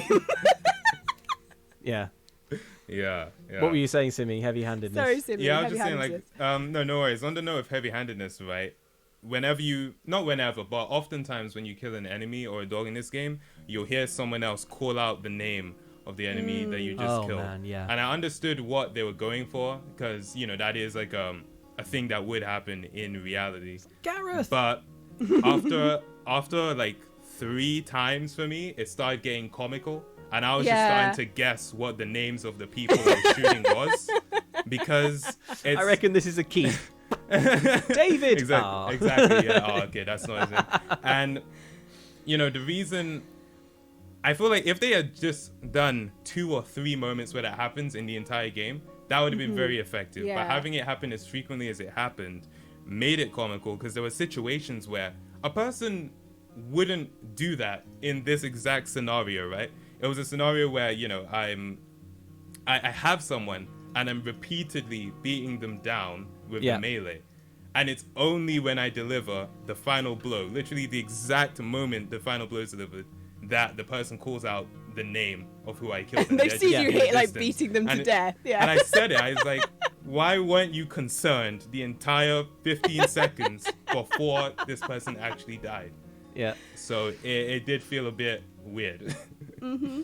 And then also there was the execution things that you could do once you like kind of get someone to low enough health, and like sometimes you can get at the end you can execute them, and I was like, I don't want to do that, and then they just got straight back up again and tried to kill me again, so I still had to kill them no matter what. So it was like, well, I might as well have just done the little button press and got it over and done with. It would have been a horrible animation, but I love the scene. It's just coming up now in the footage that we've got on screen. But it's the bit where you're playing as Abby and you go into the sort of improvised morgue that the WF has set up, and it's all of the corpses that Ellie is basically kind of like been sort of like sending in.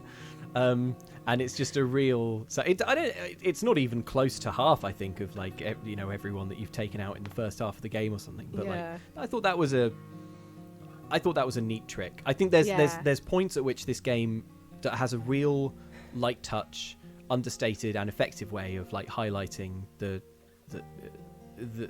what video game violence is and the idea of like consequences of that violence.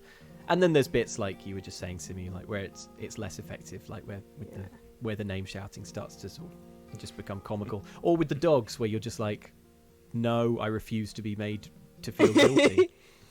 I think the times when I did feel like, oh gosh, I've got to kill these people now, is when like they're having conversations about like when their next shift is, and like they're just having very menial conversations. Like there's one where when you get to the hospital area as Ellie, like there's two people walking across going, oh, I've got to meet up with such and such, and I'm with them tomorrow. And it's like, oh, it must be quite nice, like when you're like having like doing a patrol with someone that you're dating. It's like, yeah, it has its perks, da, da, da.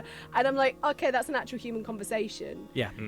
Whereas like sometimes they don't talk. They're just, once you get to a point where like it's you and Tommy and like what turns out to be Jesse like are causing like rifts and problems, it's just them going, okay, we've got to search this area, and then you're like, okay, you're an enemy, I've just got to kill you. The bit where I think the bit where talking about instances where it works well, and actually like this is one of my favorite bits of the whole game, and I think as a microcosm for what the game is trying to do, this bit I think is more or less flawless. It's the bit where you as Abby and Manny are fighting a sniper. Yes. And you don't know until you get to the end that the sniper is Tommy, your dear, your dear friend. And you know what? When I don't know if you guys guessed ahead of time, but I didn't.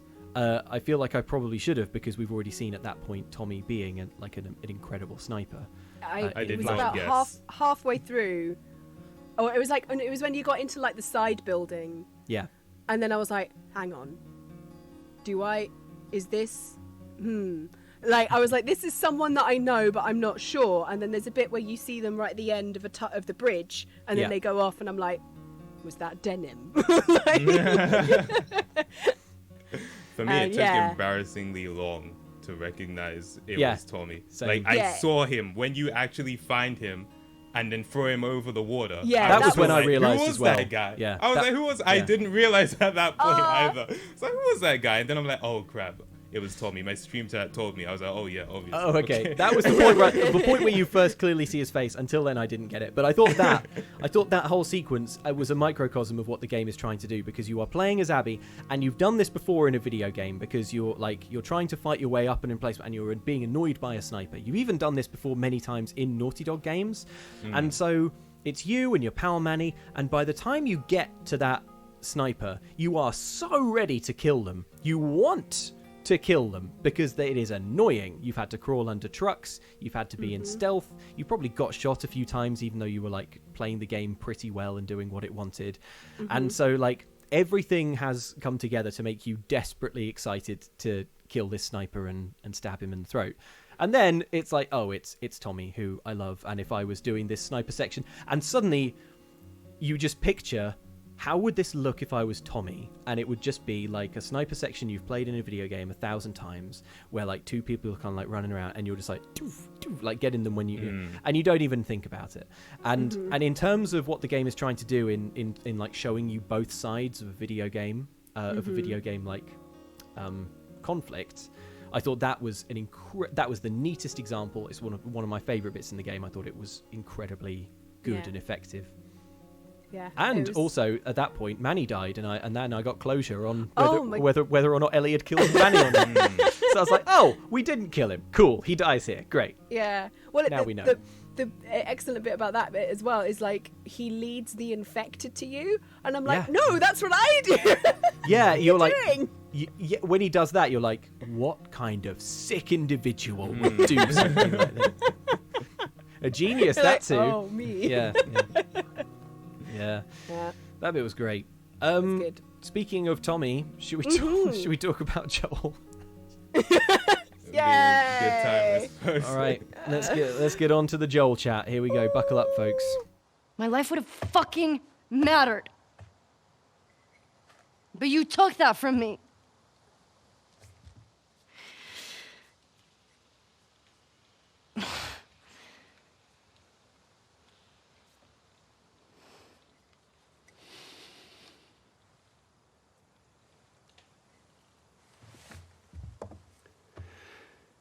If somehow the Lord gave me a second chance at that moment,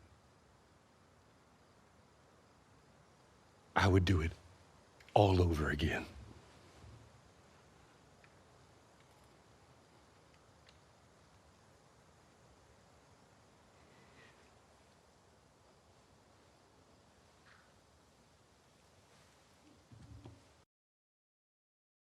So what's the deal with that Joel fellow? How did we feel about... Obviously, Joel is the protagonist of the first game. His appearances and the things that happen to him in this game are like a huge part of why this game has been controversial. Mm-hmm. How did we feel about the whole Joel situation in this game?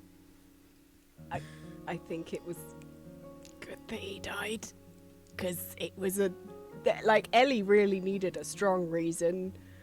I remember when they first were like, oh, this is a story about revenge. Oh, look at Ellie with Dina, and I'm like, oh, is it gonna be one of those? Because it happens a lot when anyone writes a lesbian couple. It happened in like a whole bunch of things that I don't want to spoil. I was about to say a thing, but just in case people haven't seen it. Sure. It's a really ugly trope. It's a really ugly trope where there's a lesbian couple and one of them dies, and I was like, oh my goodness, don't do this in a video game as well. Where she has to go, like she's finally found someone, especially after the events of Left Behind in the Last of Us with Riley, which is heartbreaking. But I think that Joel had so many enemies. Because what I think it was good that he was the character that she had to take her revenge out on people for, because I wasn't entirely sure who the enemy was. Right. There was at one point when I'm in the downtown area, there's a coffee shop and you see pictures of wolf soldiers, it was like, oh, could any of these be the ones? And Ellie's like, oh no, these people are too old. These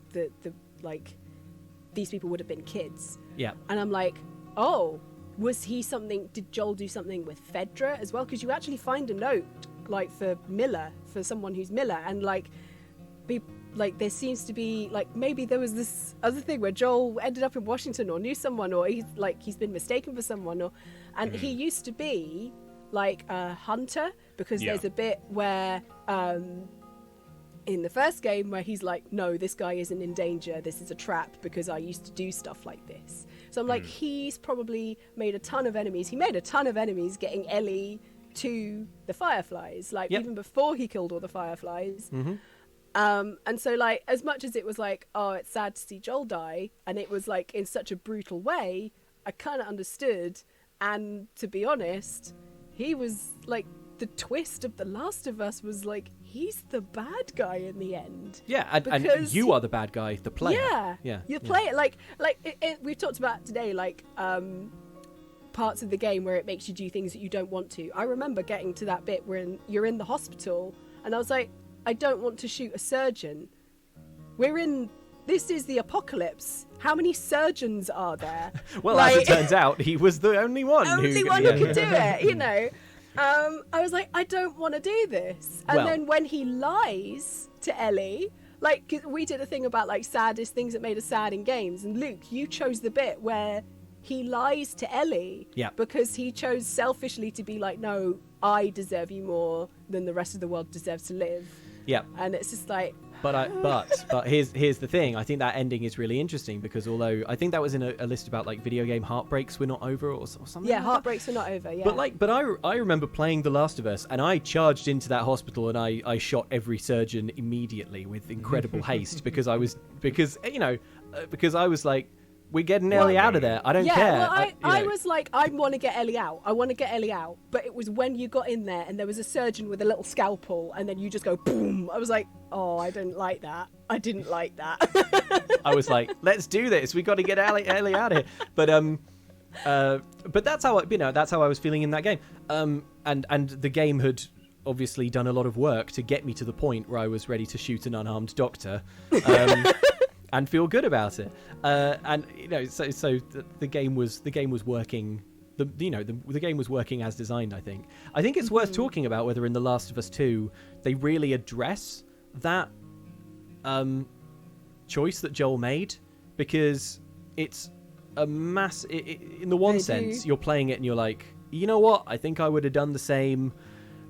The game feels it feels like in the first game it's kind of more ambiguous. It's like, did he do the right thing? Maybe some of you think you would do the right thing, but I don't know. Maybe Ellie should have been given a choice. In The Last of Us 2, Joel is like, I did it. I don't care. I'd do it again.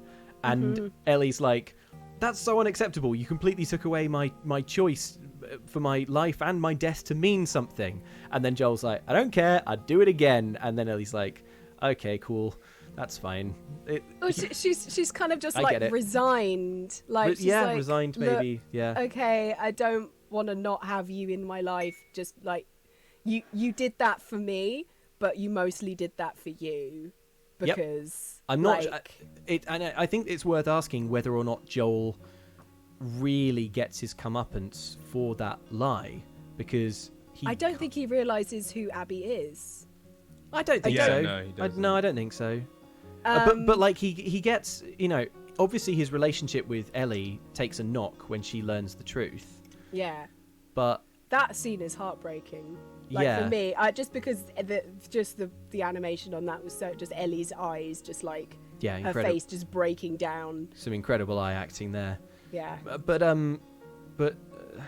the same time, like. I don't know. Joel lives a nice life after he does the thing that is bad and selfish at the end of The Last of Us. And I say that again, saying that if I was in Joel's position, I think I would do exactly the same thing, and I felt good about it when I did it in the first game. But like the whole game, the whole Last of Us 2 is about the consequences of that choice. But I don't really feel like it ever digs into the very interesting question of like, what did Joel do the right thing? I feel like The Last of Us 2 says, of course Joel did the right thing. He's a papa bear, got to look after his cubs.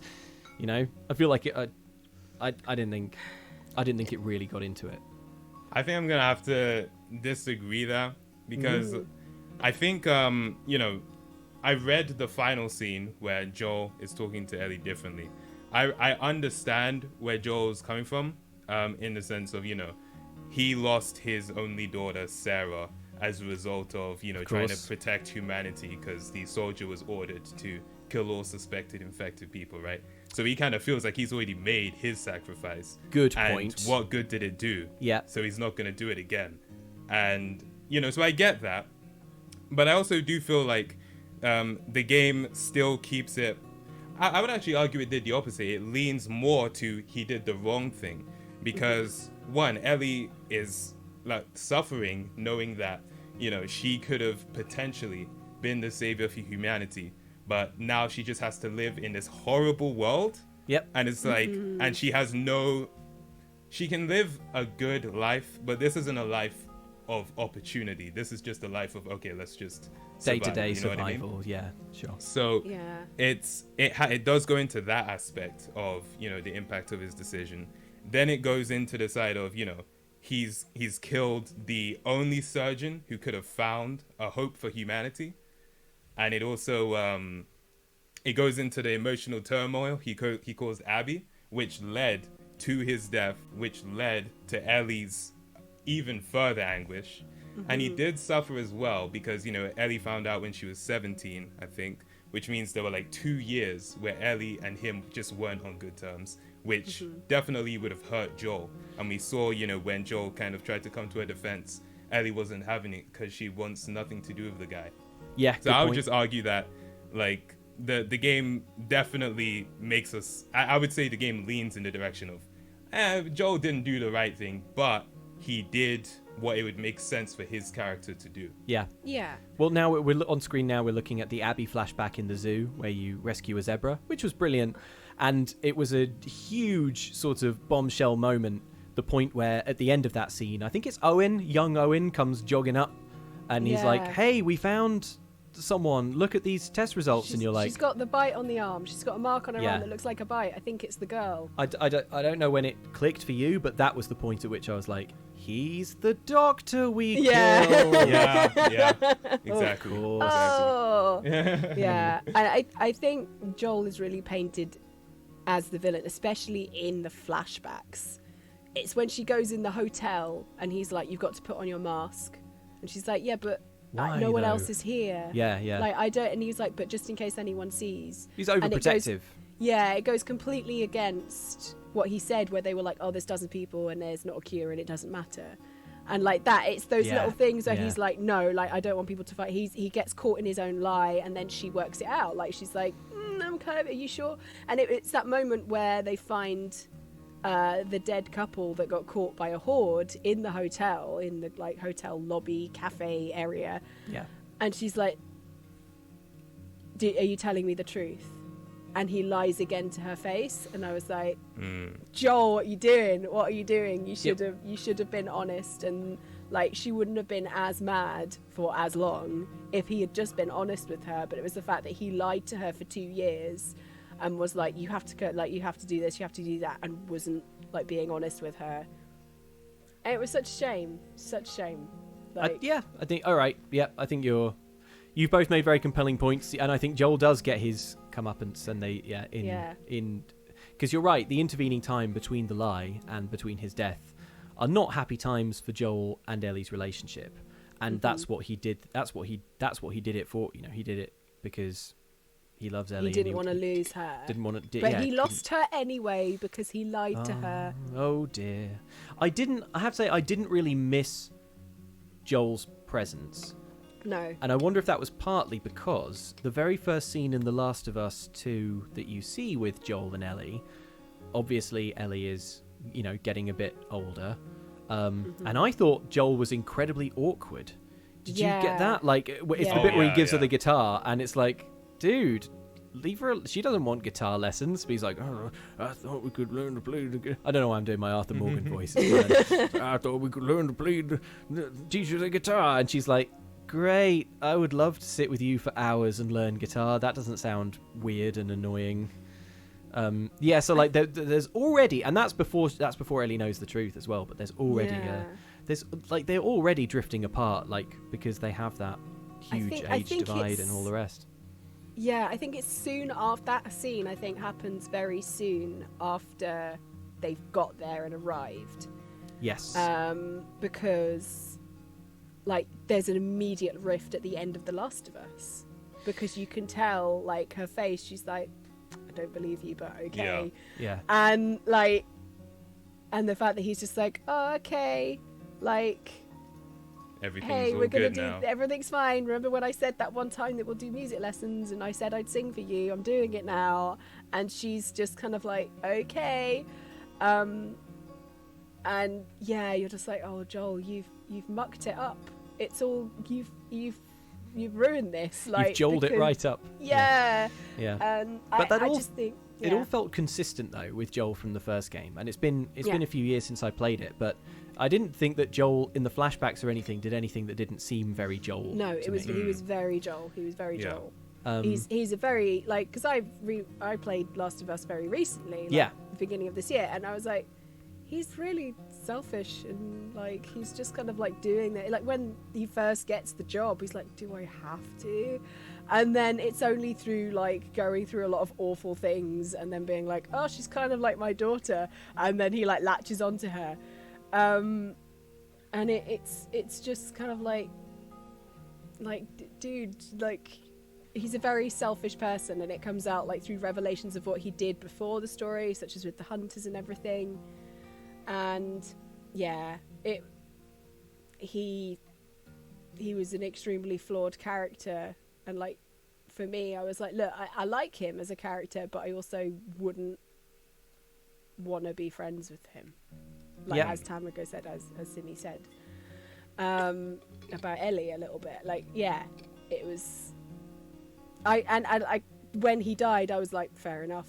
Like, I also kind of had it spoiled for me anyway, but when it happened... Okay. Like, but when it happened, I thought it was going to happen later in the game. But when it happened, I was like, okay, like this is heartbreaking, and I'm like it was really sad to see, but mainly because of Ellie's reaction.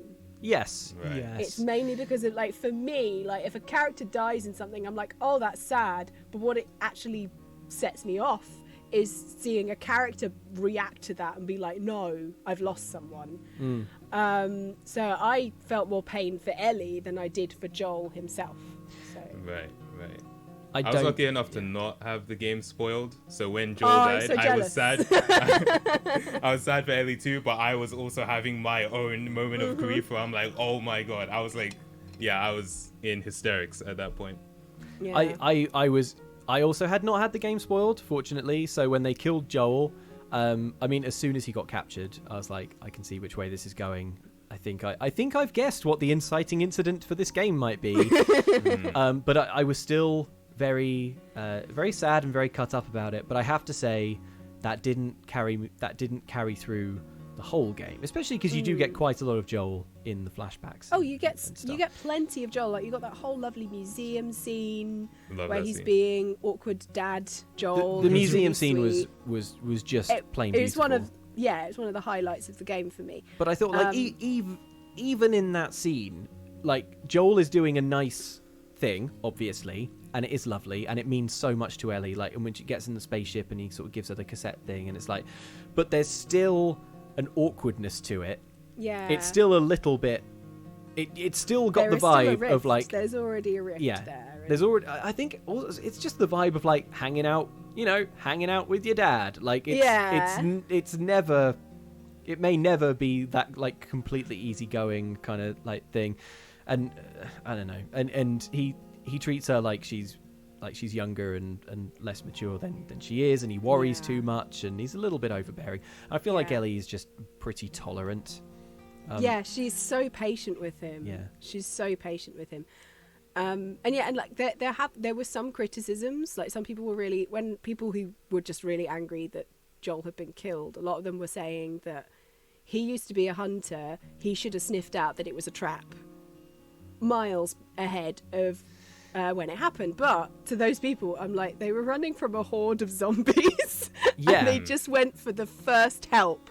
Like, they found this girl, they got her out because, you know what, that's what they do on their patrol things, is they help people and bring them back to town. Yeah. And then they got stuck. They went back to their usual lodgings, which is the ski lodge, and it was about to get completely rammed full of infected. So they ran, and she said, I know somewhere safe. The people saved them in return. But then like immediately Joel was like, what's up? Because they were being weird around him. Like, he knew the whole time, but it was just that the zombies got them stuck there. And that's basically what The Last of Us is all about. Is like, these people end up in these awful situations where they're all trying to rip each other apart because there's a bunch of zombies all trying to kill them. Yeah. So yeah, I found the Abby flashbacks more powerful than the Ellie ones. I think I liked the museum one; it was lovely, but I already knew about that relationship between Ellie and Joel. Like, that was just a bit of like fan service. Yeah, I think. It was just a nice, like, hey, here's a break from murdering everyone. Remember when Ellie and Joel used to hang out and go on adventures? and they were friends, and it was a beautiful sequence. Although I would have put the museum the other way around, so you get all of the boring space rubbish out the way, and then end with an incredible dinosaur exhibition. But whatever. But the Abby flashbacks, especially the things that weren't even real, like the Abby dream sequences where you repeatedly run down the hospital corridor. I found them very affecting. Yeah.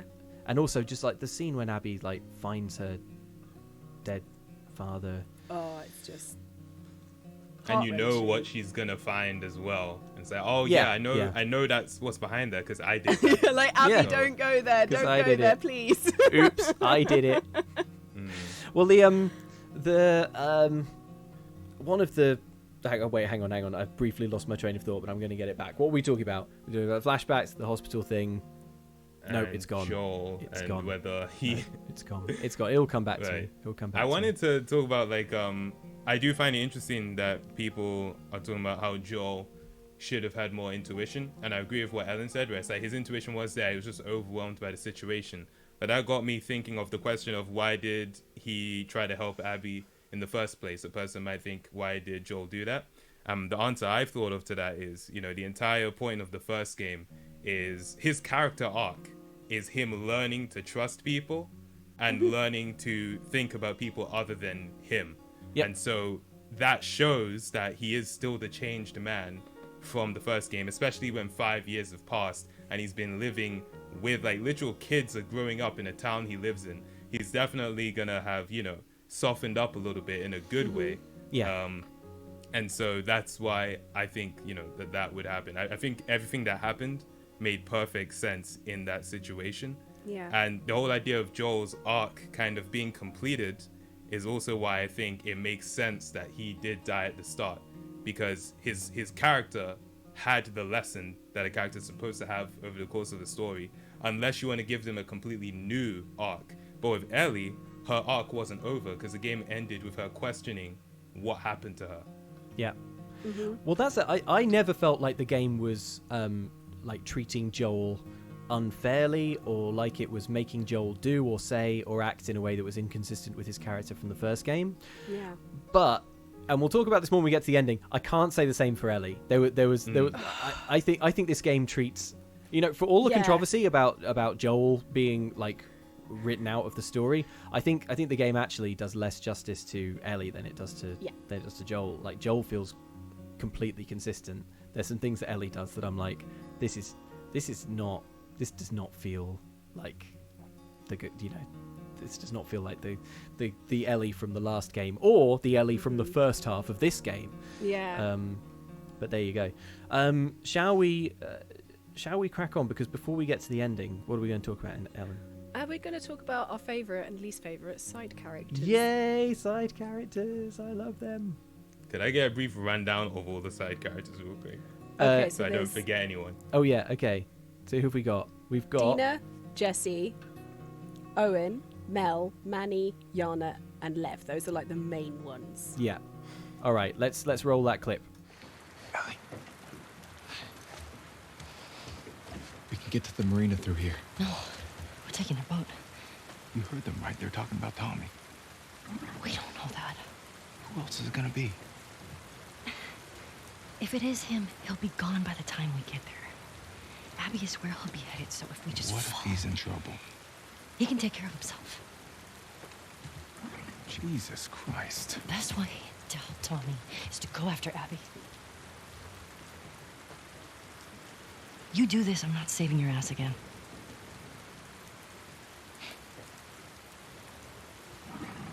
I really hope you make it.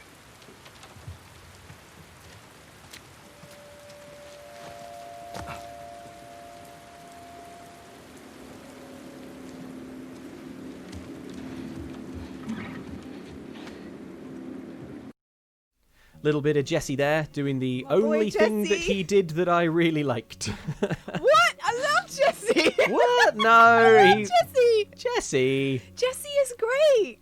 Come on. No, like seriously, he's so good at the beginning, all right? Okay, so his ex smooches you at a party, and he's like, okay, like he's so cool about it, and he's just like a fun, like teasing you a little bit, but like obviously really cares about you and respects you. Yeah.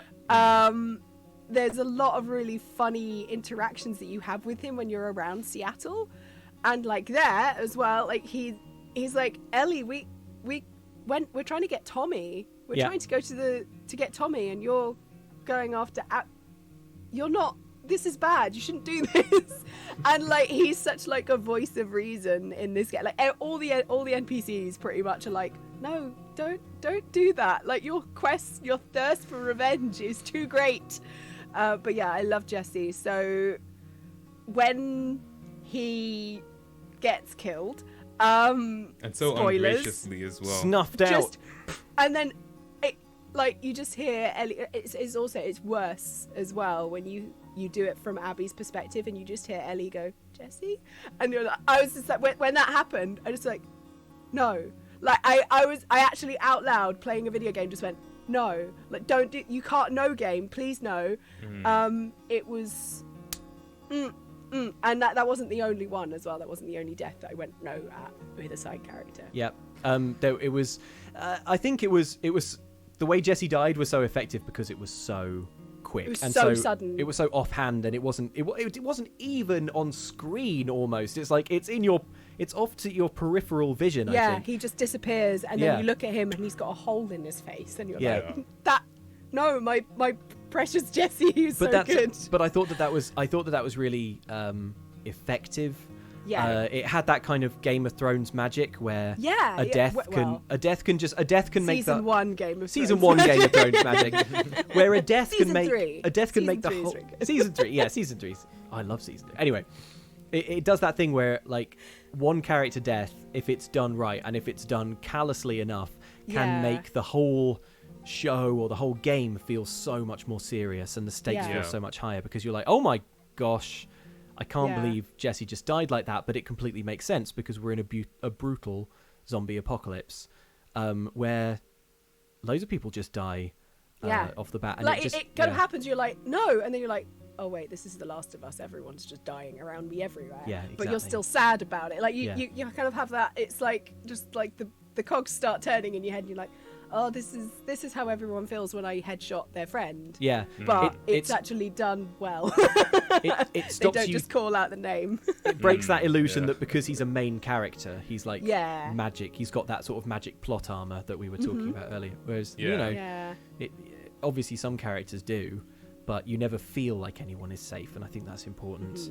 Other than that, though, take or leave Jesse. I think I was shipping Ellie and Dina so hard that when Jesse I love Dina. I love Dina. But when Jesse showed up, I was like, who's this now? Muscling in on her. I was a huge fan of Jesse. His voice is, I think that's what got me first, was that deep, gravelly voice. Yeah. Like, yo, this Jesse guy is cool. But also the things that you said, Ellen, about his like just his calm and cool demeanor. He seems like someone that would be cool to just kick back and hang out with. And you know, he was just so level-headed, and you understood his motivations perfectly well. I felt like with pretty much every character, I understood their motivations, but Jesse was just such a cool dude, and the fact that he died the way he did, I was so upset about it, but I also was very impressed with how effective it was, because you know, aside from like plot armor, characters also aren't guaranteed to have epic deaths. Like, you can just die. It also happened with Manny, where I was completely caught off guard. I was like, whoa, what? And he dies, and you just have to leave immediately. There's no warning. There's no, I think you're out the room before his body hits the floor. You know, it's just you're just done out of there. I thought that was I thought that was good. By the way, the sequence that we're looking at now, I think it's the only kind of super action-packed vehicle section in the game. And I can think of one other, but this is the most Uncharted that the game ever gets. I think it's the bit where you and Jesse are driving a car. Yeah, and it's absolutely wild, and it's so much fun, and it's so cool. So I do like Jesse, but I don't know, I didn't love him. He like you were saying, Ellen, he has important plot stuff to do because he is the voice of reason. And he shows up and says, hey, should we get pregnant Dina home and focus on that? And Ellie's like, yes, but also secretly, no. I'm going to go kill Abby pointlessly. And that gets Jesse killed. So, you know, it's he is a fable for an Aesop's fable for Ellie. It's like if he'd just gone home, Jesse would still be alive. So Yeah. I will say though, because I was thinking about it, and I was like, well, yeah, why didn't they go home? They were still on the hunt for Tommy at that point. Yeah. But So they that know. But kind it's of the kept point where them they in know. They think they know where Tommy is, and it's like, should we go here and find Tommy, or should we go to the aquarium? And Ellie's saying, if we go to the aquarium, we'll probably find Tommy anyway, and I can kill Abby. Oh, right. Because he's hunting Abby. Yeah. Yeah. So we need to go where Abby is, because that's where Tommy will be going. Yeah. So there's some nice subtlety in the decision, because it means that Ellie is able to justify it to herself, going to the aquarium. But of course, all she really cares about is finding Abby, not finding Tommy, or at least that is her secondary motive. Yeah. He's cool. I don't know. I found him a little bland, maybe. I think he could have had a little bit more depth to him, but there's a lot of characters in this game though. Arguably too many side characters. You can't move for side characters. Yeah. All right. Let's talk about another one. Let's talk about let's how about Dina? Let's talk about Dina's just perfect. I love her. She's great. Yeah. She's absolutely great. Flawless. I thought perfect hero. Wait, no, you go on. I'm curious to hear I want to bounce off of what you say. I really like it because she has like a little bit of like when she's talking to you when you're going around downtown, she's like, oh, you will want to know what I do to the people who killed my sister. So you kind of like, she has sympathy and empathy with Ellie, like towards Ellie. I really love the conversation where she's like, I didn't think Kat was great for you, you know. Like just the playful flirting between the two of them is just like so of that age, like when you're just like, I don't know, you know, not saying it out loud. And yeah, I really liked like how she's like walking you through the new patrol area, and it's like it was a tutorial done really well because I just loved that section. But like there's little things where you're like, oh, I can see why Ellie would like her, because like they get back on Shimmer the horse, and Shimmer. Like, oh, I don't know whether I don't think Shimmer's very well. And Ellie's like, oh, what? Why? Oh, she's sounding a little hoarse. And I was like, of course, Ellie, because Ellie loves puns. Yeah. And I'm like, yes, of course she likes her. And then there's the bit where Ellie is singing Take On Me. Like, everyone deserves someone to look at them like Dina looks at Ellie. I would like watching that whole thing. I'm just watching Dina being like, at Ellie, and it's so sweet. I'm like, yeah, everyone wants someone to look at them the way that Dina is looking at Ellie. If you can tolerate someone sitting down with an acoustic guitar and playing a song, yeah, that's love. That is love. Yeah, go on, Simi, because for me, I found myself agreeing like with pretty much everything. Like I really liked Dina. Like even in my playthrough, I kept saying, "Oh, Dina's really cool. I'd hang out with Dina as well." Yeah. It would feel more like it wouldn't be the same vibe as hanging out with Jesse, but you know, I could hang out with Dina too. Like it would be. But not both of them. That would be awful. Yeah, I heard one thing I was discussing with my chat when you know some people saying they didn't like her, and they were like, "Well, she kept the secret of her being pregnant from Ellie," and I was thinking about it, and I was like. Well, one, she, you know, in the apocalypse, I'm not sure they have like, you know, the most effective pregnancy test. She wasn't sure. She might not have known, yeah, for sure. The mechanics of getting pregnant are that you do not find out for certain if you don't have a pregnancy test until you start to develop, you know, like it's a while before the symptoms become really strong. It's not like, like she probably left thinking that she could be pregnant, but that probably wasn't. I think, well, the thing is, it takes them so long to get there. So when she left, she was probably like halfway along, and I was like, okay, my cycle hasn't restarted. What's happening? Maybe it's just because I'm going through stress, because loads of things can affect it. Biology lesson, everyone. And so like, but then when she started like really showing like morning sickness and stuff like that, is when she like suddenly, it's because like you find the moose in the opening level, and she's like, oh, this is gross. Yet you find the horse, and she wants to immediately vomit, and you're like, something's different here. Is she okay? Yeah. And it's like you don't realize, and like, yeah, there aren't just pregnancy tests, and there aren't doctors. And morning sickness is pretty much the earliest major symptom that you get. So like, I really don't think you can conclude that she was keeping that secret Yeah, and like even when she says, she's like, I think I might be, I don't know, like because like what she could just be sick, like she kind of like seems a little bit feverish at one point, and it like really pregnancy is the best option for her in terms of pretty much like at least like she's not gonna die of some horrible fever. In terms of reasons to be vomiting in The Last of Us, it's pretty it's pretty ideal. The second reason that people gave for why they weren't a fan of Dina was that when Ellie returns with Jesse to the theater, Dina seems to be paying a lot more attention to Jesse than to Ellie.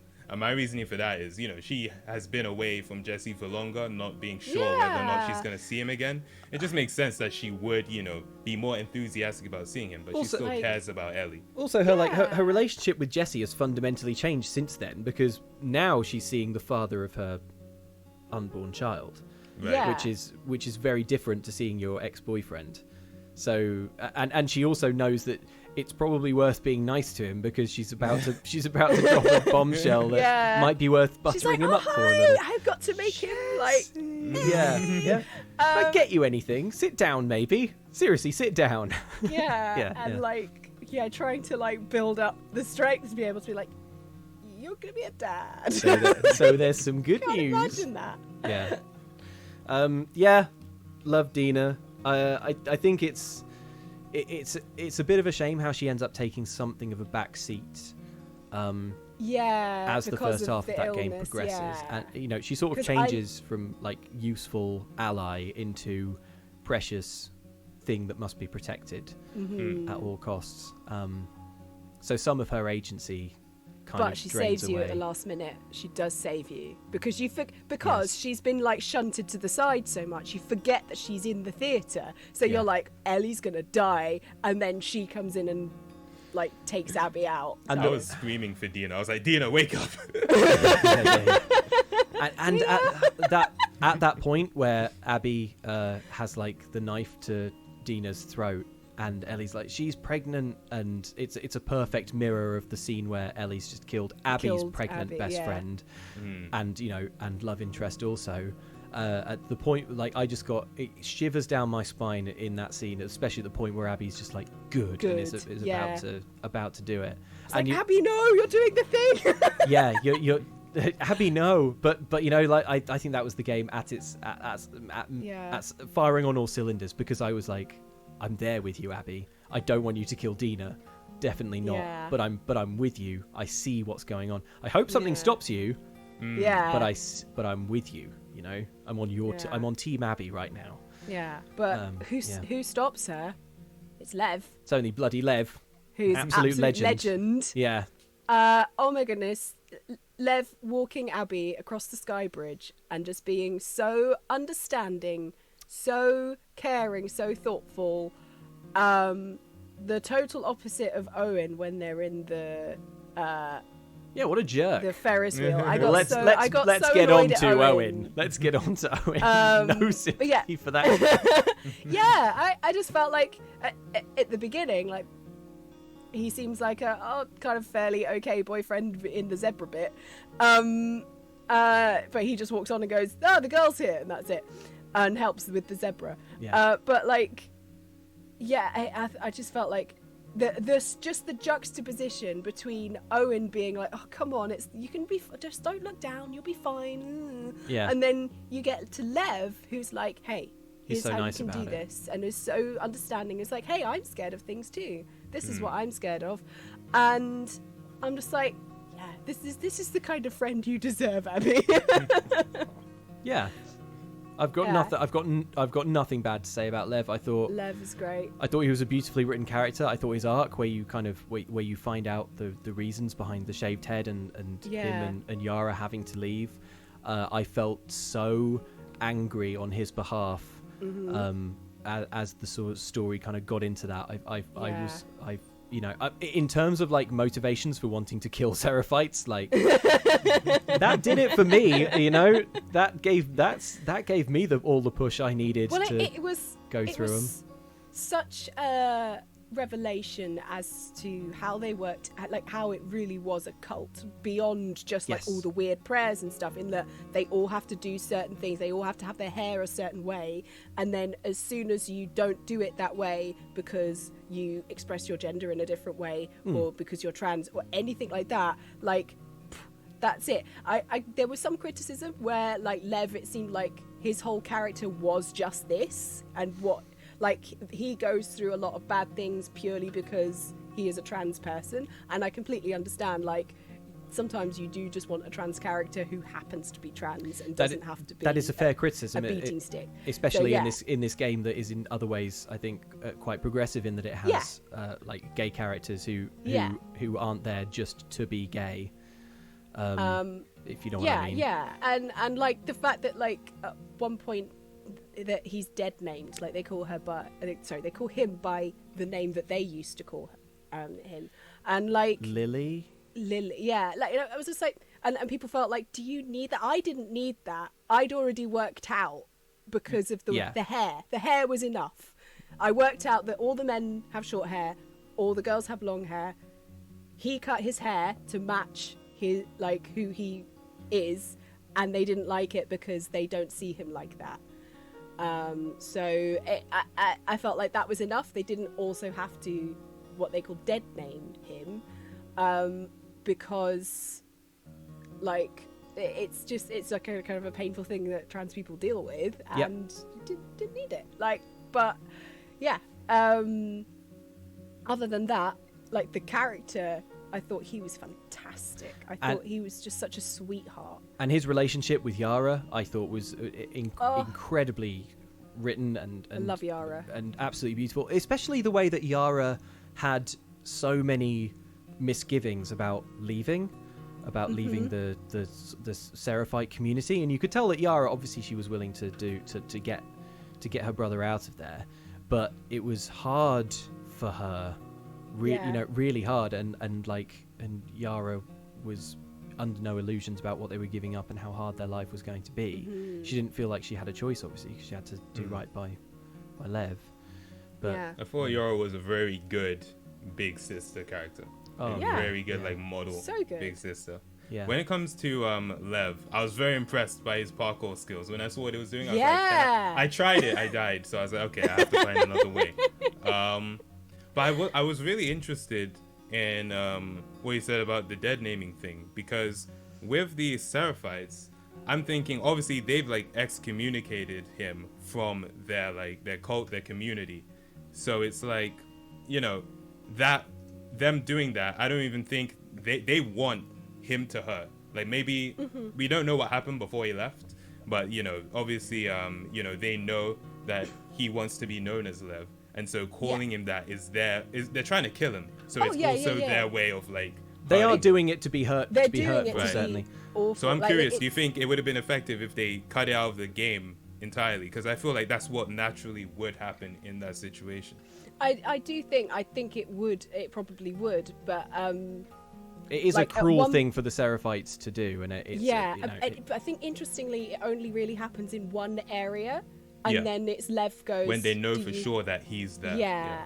And but like there is a bit where like you're on the island and they would refer to Abby as a wolf, or like they're like, oh, it's a wolf, it's attacking. But then when they saw Yana, they were like, they gave Yara, sorry. They saw her and they said they gave her like a name. Like I can't remember what it was, but they didn't call her Yara. The apostate.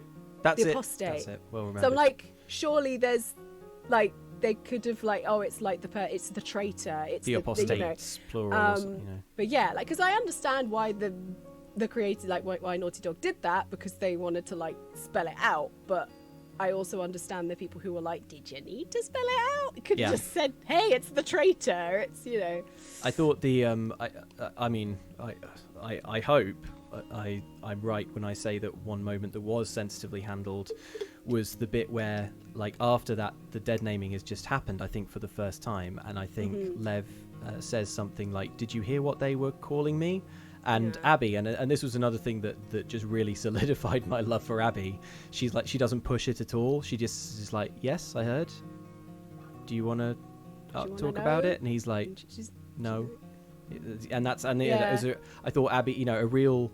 I just thought that was a nice line for Abby, a nice in character line. You know, she didn't push, didn't like, whoa, what were they calling you? You know. Yeah, that I think that was handled extremely well. And yeah, it was the way that Lev is like, do you not trust me? Like, I understand if you don't trust me anymore. And then Abby's like, yeah, no, I trust you. It's fine. Like, because she understood, she'd read the situation and was like, these people are awful. Like, let's be nice to this kid, you know. As a sidebar, and it is a big sidebar, but I'm looking at the footage now. How good are the vertigo effects of Abby? Like the way that the camera just, like whenever you look over a ledge, very clever. And I kept doing it throughout the game. I was like, I'm being really mean to Abby here, but like if you just went to any edge and made her look down, it's and okay, she starts hyperventilating, and she's like, yeah. And I'm like, I'm sorry, it's just really clever. I'm sorry, Abby. Okay, so yes, Yara. Yara's great. Yara is absolutely great. She's awesome. Unlike Jesse, unlike Manny, she absolutely has a classic hero death. Hero's death, yeah. She's taking amazing. out Isaac. My favourite bit as well is when they find Lev, and he's had to, in defence, push his mother away, and she fell and died. Yeah. Because she hit her head.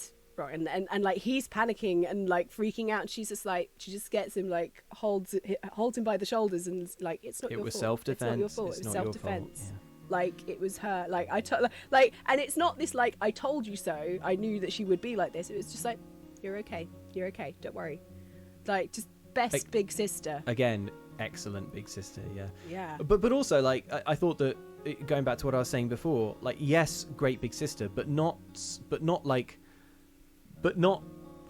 how to describe this. I think not unfailingly on Lev's side. Like still annoyed by Lev. Still like, oh, come on, what are you doing? Yeah, still feeling like Lev is kind of a pain in the ass, you know. And I think that's a really authentic big sibling relationship. It's like, I will do anything to protect you, and no one may criticize you. But also, I will.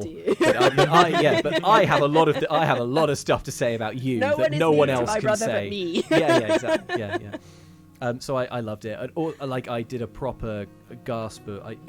One of many out loud no's when Yara was shot. That was I think it's especially because you spent a big chunk of that part of the game trying to save her life by to get all the like equipment.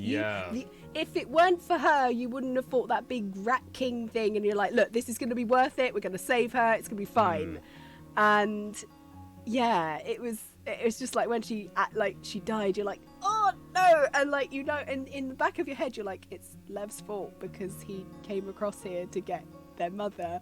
Yep. But I'm not going to be mad at Lev because you completely understand, because he's a kid and he just wants his mum to accept him. And yeah. It was a very well written game. Like there was no point where I didn't understand why what was happening, and I feel like that just shows that it was written really well. Even with a huge cast. Yeah. I felt that Mel and Manny was slightly underwritten. Yeah. I felt Mel is just like the person who's in between Abby and the person that she likes. I knew that Mel was a little bit underwritten at the first point where she, while heavily pregnant, was like pulling herself up onto like, metal bars. Yeah, I was like, come on now. Like that. Like, oh yeah, they signed me off to do things, and I'm like, when your stomach muscles literally like split apart, like so that when you're pregnant, like it's just. That was your entire insides are shifted. I know there's someone on your staff, Naughty Dog, who knows that this is ludicrous and that this shouldn't be happening. The size that she is, she wouldn't be able to do that. Like, but yeah, I also thought Mel was slightly underwritten. She's also never going to come across great because she's part of this love triangle with Owen, and she's part of the love triangle. So she's always slightly antagonistic to Abby, who you love. Yeah, she's antagonistic to the person who like you're supposed to be like coming round to. Yeah.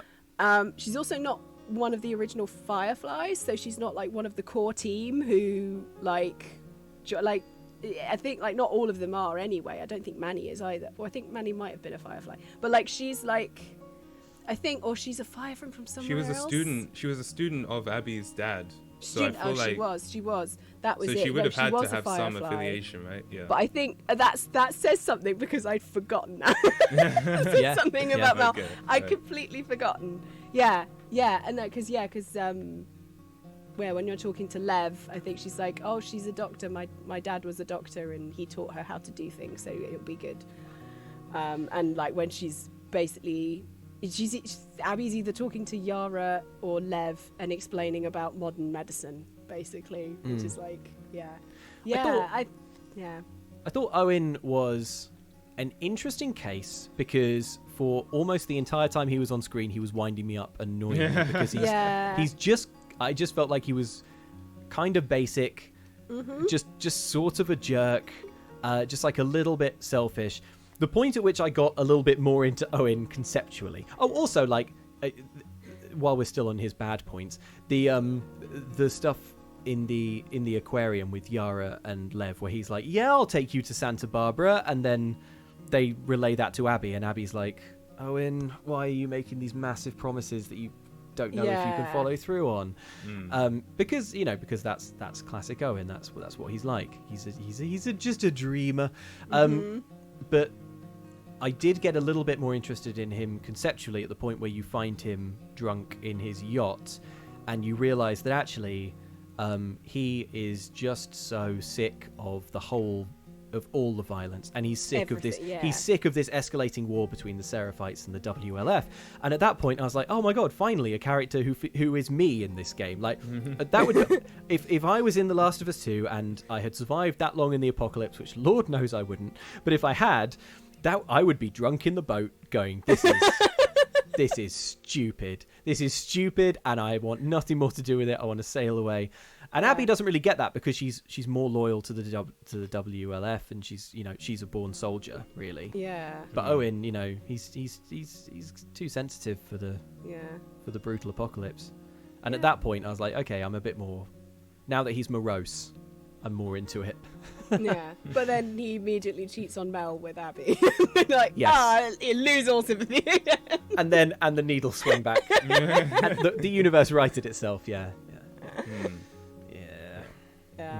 I have a question regarding that scene, the cheating scene. Do you think we needed to see it in the detail that they showed it in? Because that's something I still think about. I'm like, they could have cut to black. I would have understood what happened. Video game sex scenes in general are all terrible. Like, that's they're true. all cringy and terrible, and I would just like video game creators to stop trying to make them happen. Fetch is not going to happen. Sex scenes in video games not being awkward is not going to happen. The other thing is, and I know I'm not trying to evade your question, Simi, but like they don't age well either. Just because as graphics improve, like you take a sex scene in a video game from a recent game, I don't know, Mass Effect 3 or something, like it looks absolutely, it looks ridiculous. Yeah. I don't think it needed to be as explicit as it was, but I have to say, as I was watching it, it didn't especially bother me that's the way it played out. It didn't feel exploitative. Yeah, it kind of like, I was like, oh, okay, they're trying to do a very romantic thing of it's all spare of the moment, and I understand like everything's heightened and blah blah blah blah. But then I was like, oh, this is also like a little bit cringy, just because all video game cutscenes are, for me anyway. I'm like, I think in like a kiss, fade to black, I know what's happening. We all know what's happening. Yeah. And then you don't have a cutscene that, in like, for some people the next day they were like, it's terrible, and like there are going to be some people in a few years who are like, yeah, now it's terrible.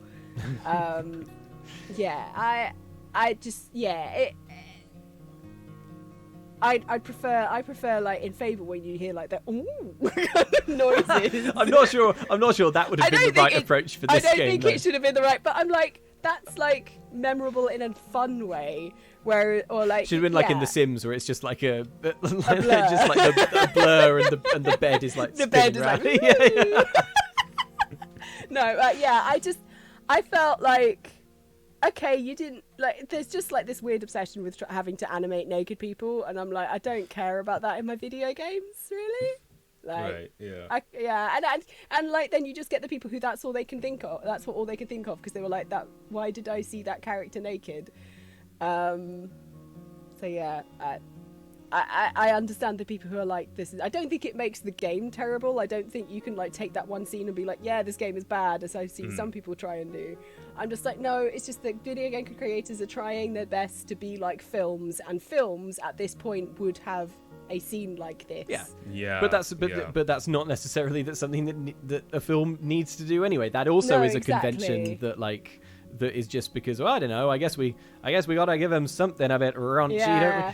You know, they're doing my old timey golden age of Hollywood. But that's the thing. It's usually like some actress is like, okay, I hope I get paid well for this. Like it's just a little bit exploitative, I think, especially when you've like a lot of the time now with video games is they're models of like people. They're based on people. It's like yeah. I didn't have any strong feelings about it one way or another. I'm sure that there was a way of doing it where that was less explicit that would have been exactly as effective. All you really need to know coming out of that scene is that they've slept together. That they did it. That they bumped uglies. They did the deed. I was just worried about my Twitch going down. Like, this violates. Oh, I see. Please, come on. Well, I mean, right now, right now, for exactly that reason, you're looking at footage of Tommy putting on a rucksack and not the scene that we're actually talking about. Yeah, I was like, I'm not going to put that scene in because I don't want us to get demonetized.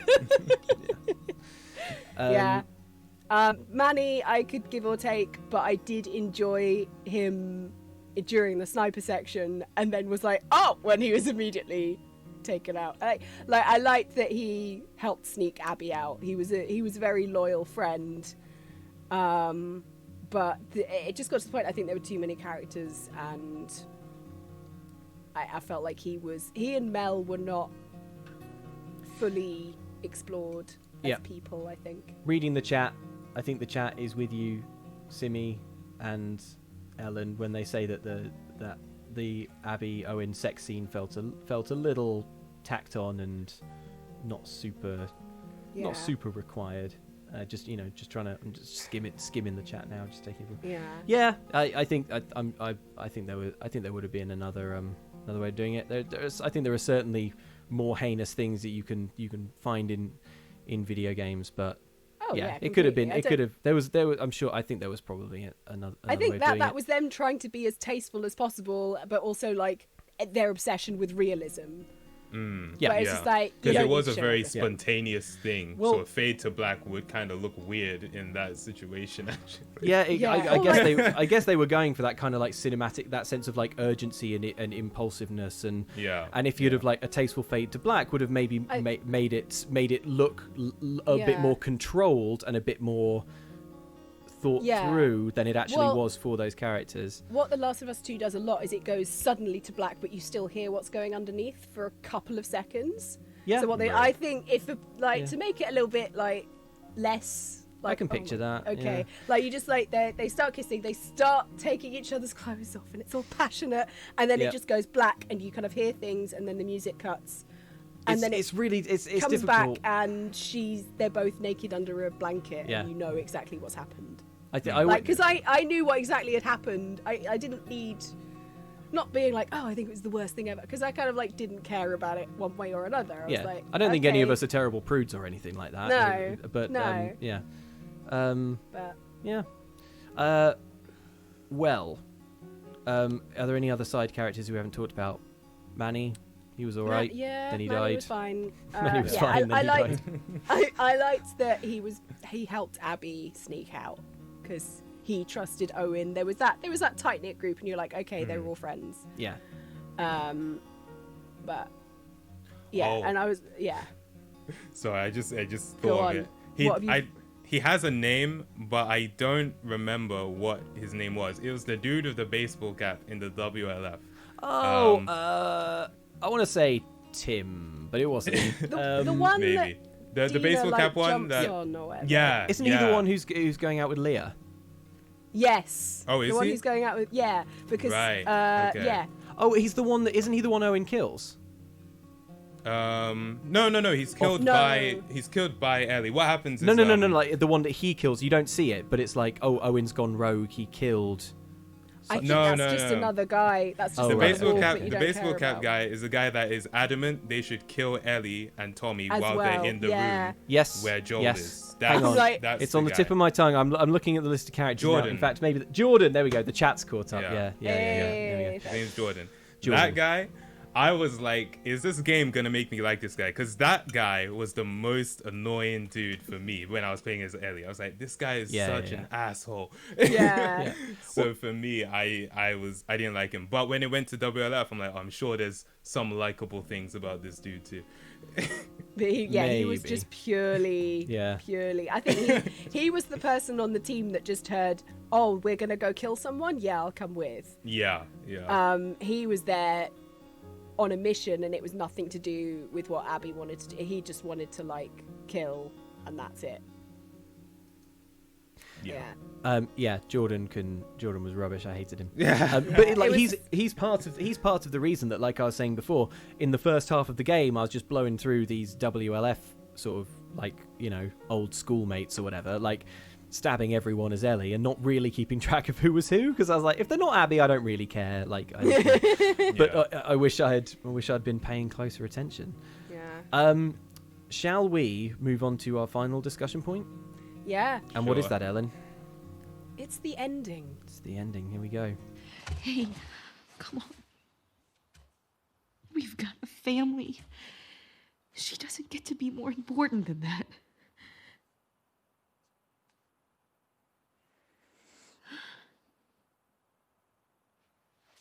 No.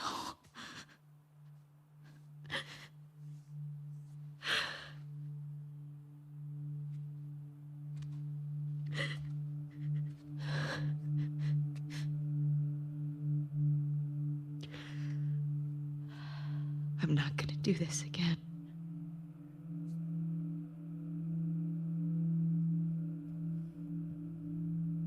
That's up to you.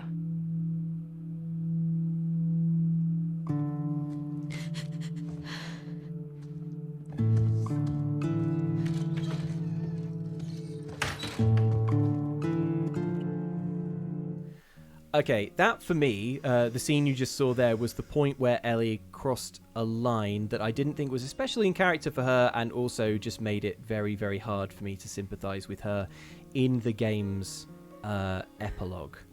What did you folks think? I think the game should have ended there. I think the game should have ended. The moral of the story, like they both nearly killed each other. The moral of the story is they both went on and got on with their own lives. And that was it. And yeah, I just think that they thought, hey, let's go to California, let's make a new area, and it felt like maybe that was like a third game, and then they just went, oh no, let's just put that in and make it shorter. Yep. For me, obviously, Ellie is dealing with some very difficult stuff when she's living on the farm, and in fact, you see that with some sort of like she's having. She's got PTSD. She's got PTSD. Yeah. And I. Which is fair enough, but I'm not sure how many therapists would recommend you then hunt down the person that murdered your friend. Like, and fair play, Ellie doesn't have access to. She doesn't have access to therapists. To the mental health care professionals that she should, but. No, I don't think there are any therapists that would say like that the way to resolve this is revenge. And for me, this was the point where I kind of became a bit detached from Ellie, because she's living with the woman she loves and a sweet baby, the baby and the woman she loves both need her. They need her on the farm, and I just could not get on board with this idea of going out again. I was going with the game because I was like, let's see, but actually I felt that this ending was kind of unsatisfying. And what was unsatisfying was that the way it ends up is that you have a very violent, you have a violent fight with Ellie and Abby, and in the end, one of them does eventually sort of does the right thing, and they go their separate ways. And that had already happened, and then it happens again, and it's the same. I really thought when Ellie found Abby, she was gonna like help Abby and Lev escape, and like she's gonna see like because Abby is like emaciated because she's been left out to die. And I thought she'd be like, oh my goodness, there's bigger things at play in this world than this stupid little thing. Like there's people being held up as slaves that I've just released a bunch of them as well. Like, and there's this kid. Like, I'm just gonna like that she finally has the realization of, oh, if I kill this person, this kid is eventually just gonna come after me. And like like, but that doesn't happen. She holds a knife to Lev's throat.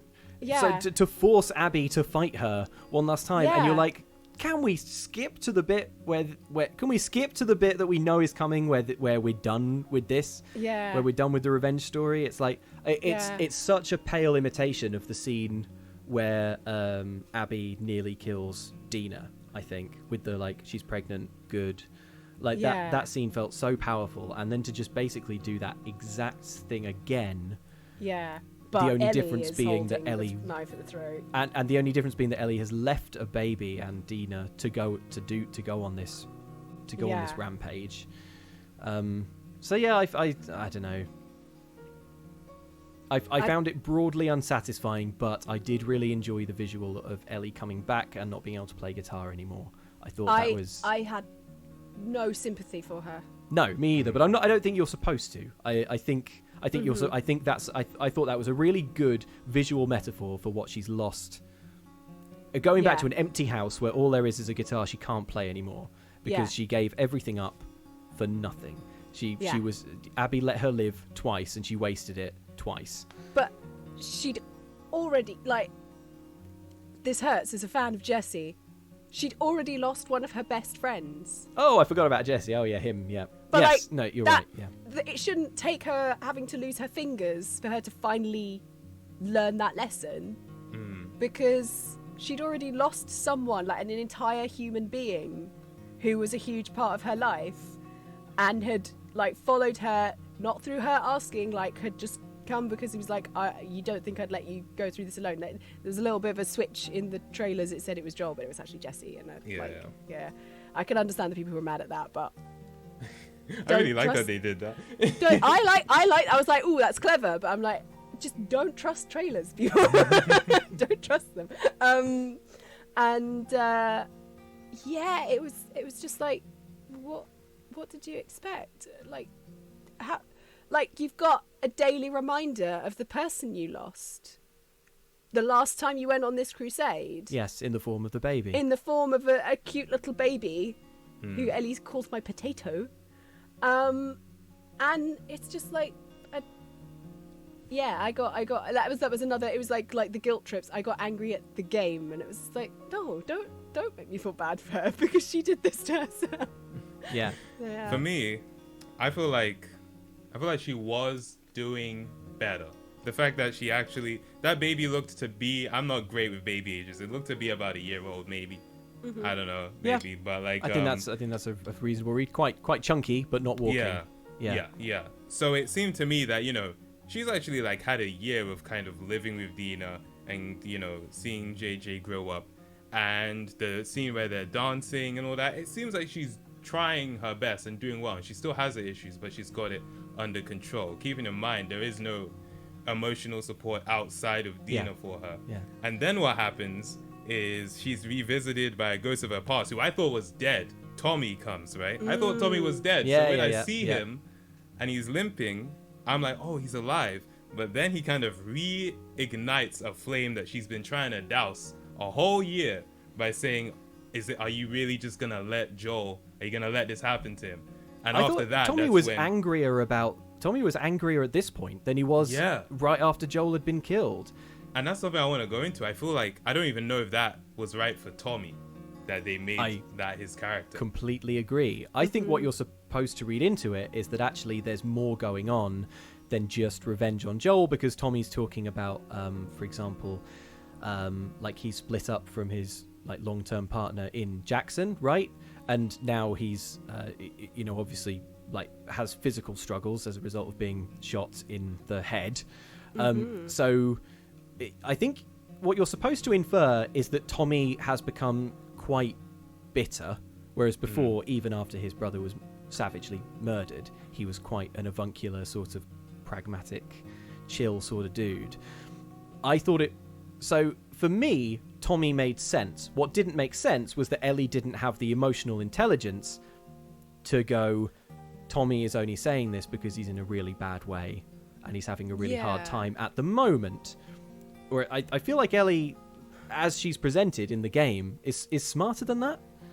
I think. I don't want to play down obviously the impact of the trauma that she suffered and stuff. But at the same time, it just didn't feel like an Ellie move to bail. But Simi's right, because like when Ellie is first like, I'm gonna go kill them all. Tommy's like, look, there's this. I want them dead as much as you, but there's all of this stuff. And then he's like, hey, you should go like thousands of miles to somewhere that we have no idea what it's like because you've got to murder this woman. And yeah, I just felt that was too much of maybe it's like his guilt, I don't know, like the fact that he wasn't able to take her down when she was right next to him. But yeah, I just think Ellie should have realised it, seeing as she was so mad at Joel for how he kind of like manipulated her, she should also be just as mad at Tommy for trying to manipulate her and guilt trip her. Yeah, I think it's also this thing that we miss the whole, like it's alluded to in the conversation, but we miss the bit where they get back to Jackson and Ellie's like, I'm gonna kill her, like, because you'd think that she's like just got back to Jackson and would just be like, I'm not dead, I nearly died. I'm not dead, but Jesse's dead. Yeah, and Dina was nearly killed. And I think Tommy was shot in the face. Yeah, like this was a good outcome. Just getting back here, like this was the best case scenario. I don't understand why she would have been like going, I wish I'd killed her. Like it, I don't think it's fair that maybe if she did, it's just because she's sad and has guilt because Jesse died, and then Tommy using that to then manipulate her to be like, I can't go to just.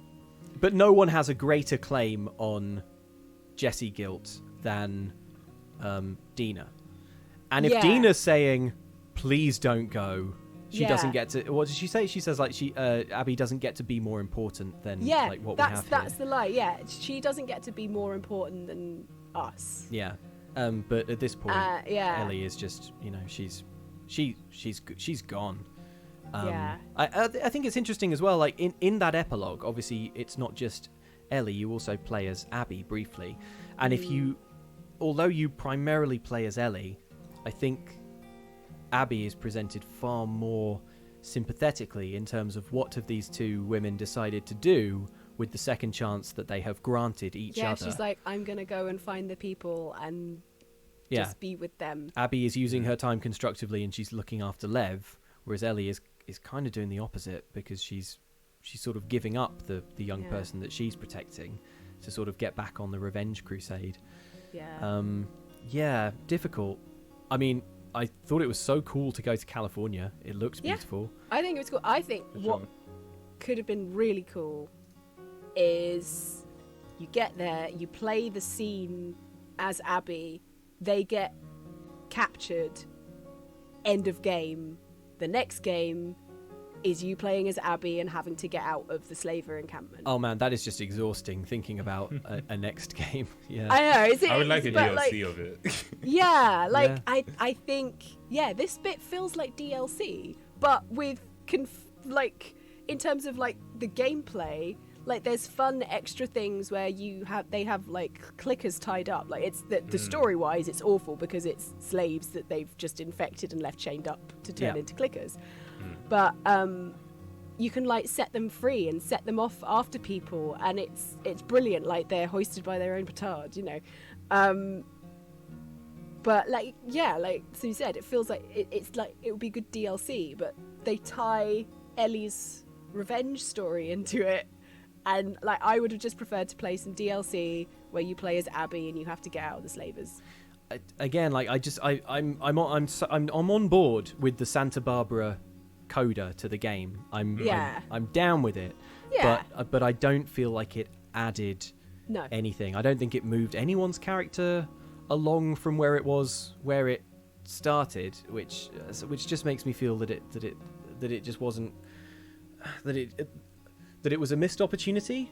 I think like all I wanted all the way through the game was just for Abby and Ellie to just talk, and when the standoff that you have in the theater is so brief and there are so few words exchanged and it's so violent, and actually in the end you just end up like running away from each other, and then it becomes clear that the game hasn't finished. I was like, okay, well that's the next step. That's the thing we're missing. It's like are they finally going to realize that actually they would be really good friends if they could get past this, this stuff that they have both learned by now it's not worth holding on to.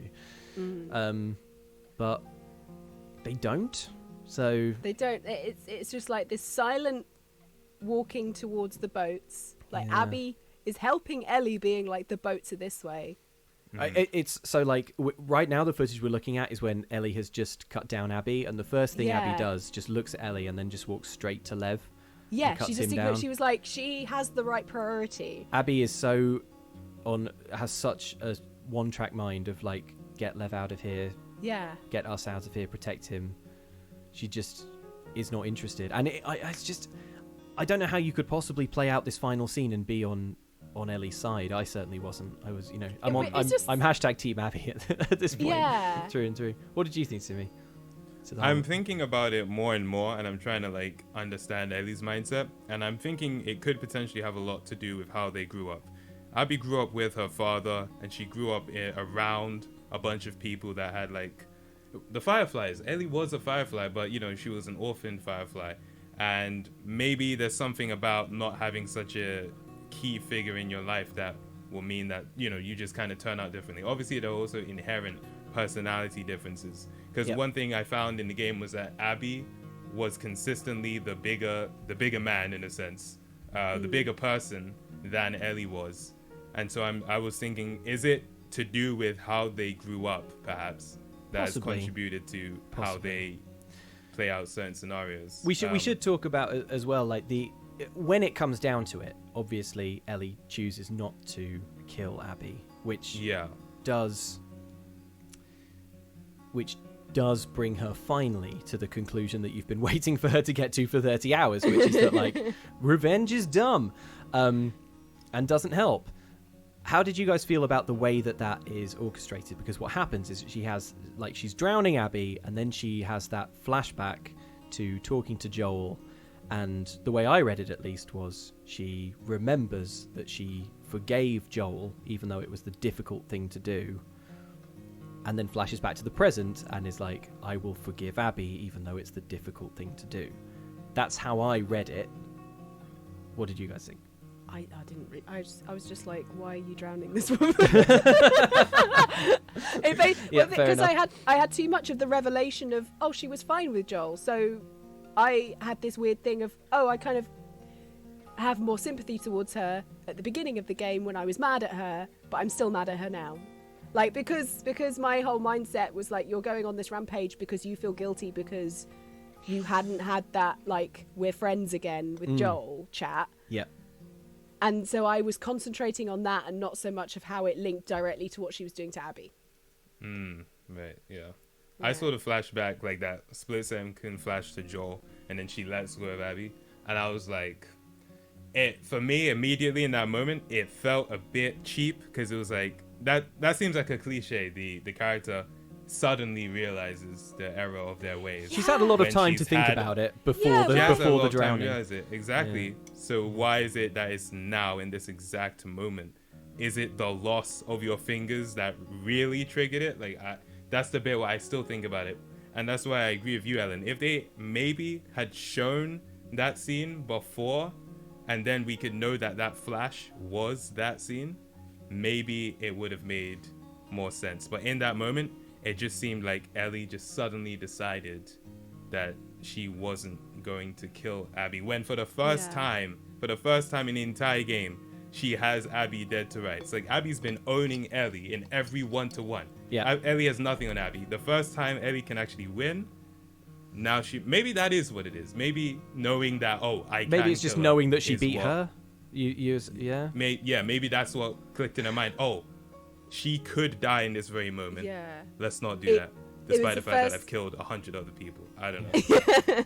Well, it was the first time it became her choice to kill Abby, because she actually had the ability by then. Like, it's not really, because she was choosing to go on this rampage. Like, everyone she killed is a choice to kill Abby because she's trying to get to Abby. So I don't think it's like, in one way it could be like, oh, this is like, now that she actually has the ability to kill this woman, she doesn't have it in her.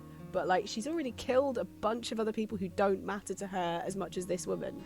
I was also a little disappointed in Abby in this final scene, because both Ellie and Abby, through the game as you play them, have provably shown that they are very charismatic and intelligent and good at talking to people. Yeah. And capable of meeting strangers and changing their mind about people. So then you have Abby, who's just like, here we go, meeting Ellie again, and it's just like 1 or 2 words and no more, and then it's like, and now we'll try and stab each other violently. Like, it just felt weird that Abby just wouldn't say, like, why are you doing this? Like, or just in some way opening some kind of dialogue. Yeah. I don't know. But anyway, that's I did read that the meaning of that flashback to be that Ellie has remembered how to forgive someone. So I do think it did actually sort of advance her character a little bit more, but I am totally with you, Simi, that it felt slightly cheap. It's like, why this? Why this when nothing else has done the trick? Yeah. Why is it taking Ellie so long to get here? Yeah. To this point where we don't want to kill Abby, because we, as the player, you've been there for hours and hours. Yeah, I just think Jessie matters more than her guitar fingers. Like, if I'd been in her position, I would have let that. I was like, I got my friend killed. I'm not risking that. Like, I'm not risking anyone else getting hurt. That wasn't worth it. Because also with Jessie, as he followed them, so like, her going off doesn't guarantee that no one else is going to go with her and be in danger. Yep. I was half expecting maybe Dina to just show up somehow in Santa Barbara. Yeah. Oh, I absolutely was not. I'm glad she didn't. Yeah. Oh, also, that really annoyed me. The bit where Ellie left, which, I think is very, very hard to forgive, leaving Dina under any circumstances. But the way that she left, and Dina said something like, I can't do this. Please don't go. I can't do this. It was to the effect of like, I won't be here when you get back, or something like that. And Ellie's like, well, that's your choice. And then she leaves, and it's not her choice. You're the one making a decision for her. And I thought that was, I don't know. I thought that was cowardly of Ellie. Yeah, because Dina's just like, I can't like spend every day wondering if you're dead or not. Because there isn't any telecommunications in this world, so Ellie can't be like, "Hey, checking in." And she's gone months. There's no. She's gone months. I was relieved when Ellie got home and the house was empty, because I was like, good for you, Dina. Yeah. Like, get out of there, and maybe don't take her back, because that was a pretty massive way to prove yourself unreliable, and you kind of need someone you can count on. Presumably, she went back to Jackson, where she has a bigger support network for the tiny baby. Yeah. I'm thinking about it. Yeah. I'm just thinking about the overall ending. And like, as much as I don't like what Ellie did, just as a person-to-person thing, I think it was a good ending for the game. Because I'm like, if the game ended with Ellie learning her lesson, and then Abby having learned her lesson when Lev, makes her second guess killing Dina. That would have been a nice ending, but it wouldn't have been. But it wouldn't have been a Last of Us ending. Yeah, and it would have been It's too clean. It's like these characters learn their lessons and then it's happily ever after. What happens more often in like real life is that something it has to just reach a point of no return, and then it's not your choice whether you learned the lesson. So Ellie's like point of no return is, I guess in a sense, returning ironically enough, returning to the house and seeing that Dina's not there, because there's nothing to say that, you know, she wouldn't have still been wondering whether she should have killed Abby. But with Dina being gone, knowing that she's actually lost everything, assuming, you know, Dina doesn't ever take her back or anything, that's like she's lost everything now. She has no more friends. Yeah, it's all over for her. And I feel like that's an ending that you can be like, okay, lesson cemented. Yeah, in my brain. and you know what? That is an ending that more truly mirrors the vibe. This is not a happy ending fictional universe, is it? No, like the first game, it's so like ambiguous because you're like, should I have killed all those people? It's a very sad ending. Not like it's especially in The Last of Us. You're in Ellie's shoes. You're playing Ellie, and you're following Joel, and he's like it's just this kind of like, did we do the right thing? Whereas this one is still a little bit more like, yeah, okay, you definitely didn't do the right thing because you lost everything. But it's like, has the main character learned their lesson? I think. And I think, yes, Ellie does learn her lesson. And actually, Simi, you make a good point that has reframed this whole ending in my mind, is that, did I deserve a happy ending? And like, just because I want all the characters to, or just because I want all of my faves to end up happy, doesn't mean that is a better ending. And that actually, I think the best stories are ones that deny you as much as they grant you. Yeah, I think at the same time, it's like Ellie lives with PTSD the rest of her life. That's not a happy ending. Like the point, that's not a happy ending. And Abby is like searching for people that she doesn't know. It's like, if they cut before, like, it's just her in Santa Barbara walking off and trying to find people, and you have no idea if she'll find them. That's true. And I think that the game does tell you, doesn't it, that Abby and Lev make it to the Firefly hideout because the main menu picture changes to their boat docked in front of the building that has been described as, you know, like when you after the credits, when you go back. That is? Oh, is that? I thought that was the round building that you blow up. No, I think it's the building that is. I think. I mean, correct me if I'm wrong, the chat, I guess. But you know how it's described on the radio. It's like we're in a big round building in this place. I'm pretty sure that's supposed to be that. I think so. So I think, you know, Abby gets. That was my read, at least. Abby gets eventually gets a happy ending. Ellie gets a sad ending. Yeah. It's I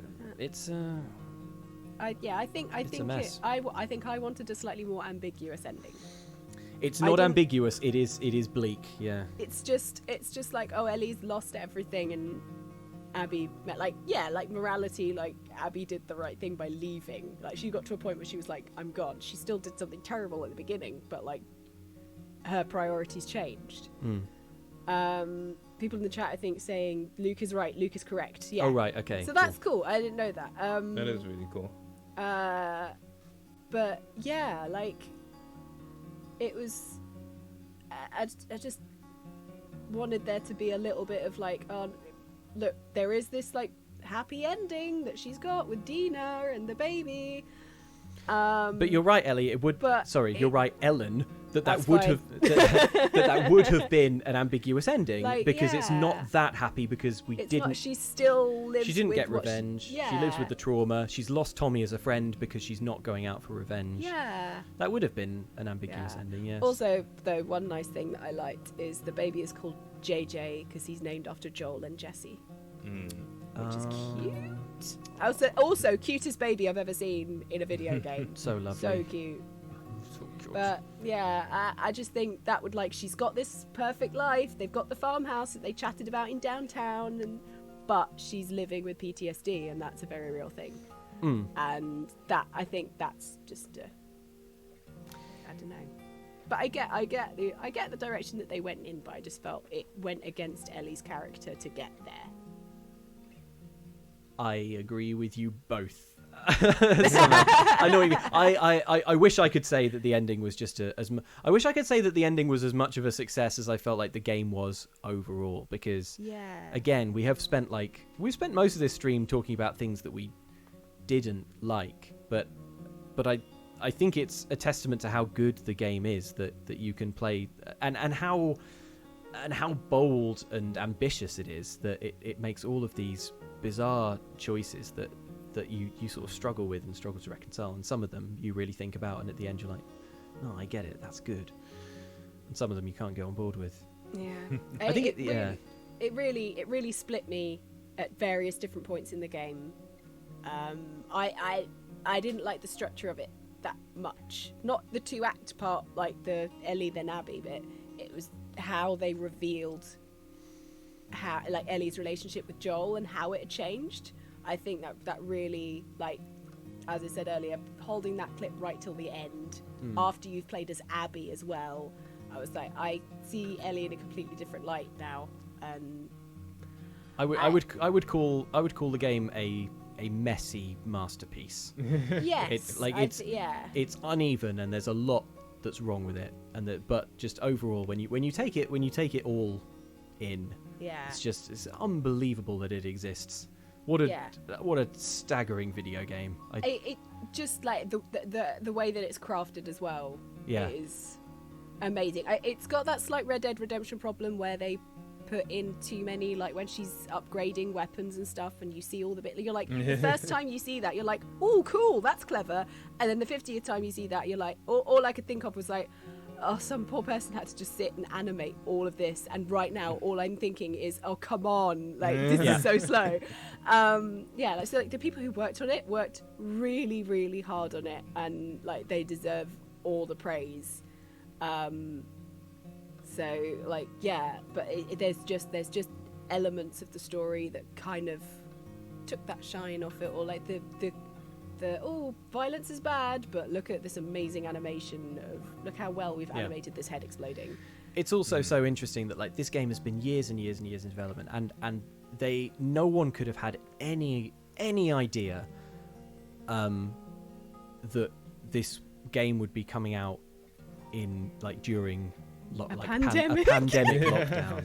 It's like we play a lot, Simi, as you know, we play a lot of Animal Crossing on this channel, right? And we've talked before how, like, Animal Crossing is a game that, because it was released this year, has completely transcended its actual gameplay and become maybe the most important video game release of all time. It's like it's the best possible game for the time. I feel like this is maybe the worst possible time that this game could have come out, because it's not the kind of story that you, like, we sat down to play it every night and it was like, here we go, we better had come on, you know. And it's it's a much better game than Animal Crossing in every single respect, except that it's not the game that I want to play. Do you know what I mean? Amazing. It's amazing. I feel like I'm lucky it exists. No, I really love the game. I like it a lot. It's one of those games I'm struggling to really place it in terms of, if I would give this a score out of 10, what would I give it? I'm really struggling to place it. I don't even like scores anymore, because it's so complicated, you know what I mean? Like, this game has so many elements. In some respects, it's unlike anything I've ever played before. Just the way the story is structured, I've never seen a game do that, and I'm even questioning, is that something I want a game to do, or am I impressed that they did it because I've never seen it before? Like, it's very Is it just, are we just amazed because we've never seen it, or is it actually objectively good? I don't know. I think so. I think that's. But I do know I love the game, so I guess that's enough. Yeah, that's the thing. Like, it's like, I really love it, but at the same time, I'm like, but why this? at certain points, and it's just, I can't be like, oh, it's like 10 out of 10 or whatever. I'm very bad with giving game scores anyway. Like as you say, Simi, it's so difficult. I think with any game, like it's kind of one of those things of, would I say to someone, hey, go play it, and I'm like, okay, we'll give it a go, but be aware that, like, how many caveats do I have to give with this game, basically?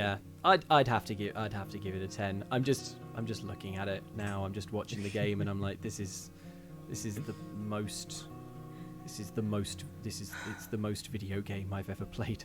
I don't even, which I don't even know what I mean by that. It's just it's an amazing milestone for the medium, I think. And I love it. I love it. Yeah. Even the things that I hate, I kind of love those. Yeah. Like yeah. There were some bits, I will say, and this is just like a weird extra thing to throw in at the end. There were some bits where I was like, I kind of want to play Days Gone again. Oh, okay. Which was basically interesting. Last of Us and Red Dead Redemption had a very strange baby, which I enjoyed, and I think especially with the open world section, I think there were things that game did better. What I will say is, I feel like it was very broken. Yeah, but speaking of that, like we other games that I've played since this game, this game ruins you for other video games. Yeah. Like you can play, I was playing Assassin's Creed Valhalla, which is shaping up to be a pretty cool game. Yeah. But like it feels so much like a video game. It feels so much like a video game, and it does things like when there's a cutscene, it sort of cuts to the cutscene, or there's like a fade to black, and like little things that never seemed like a problem to me before. But after 30 hours of this, every other video game feels so glitchy and like jarring, and it's just I don't know how it's been done. I don't know how they put this game together. It feels like this game was put together.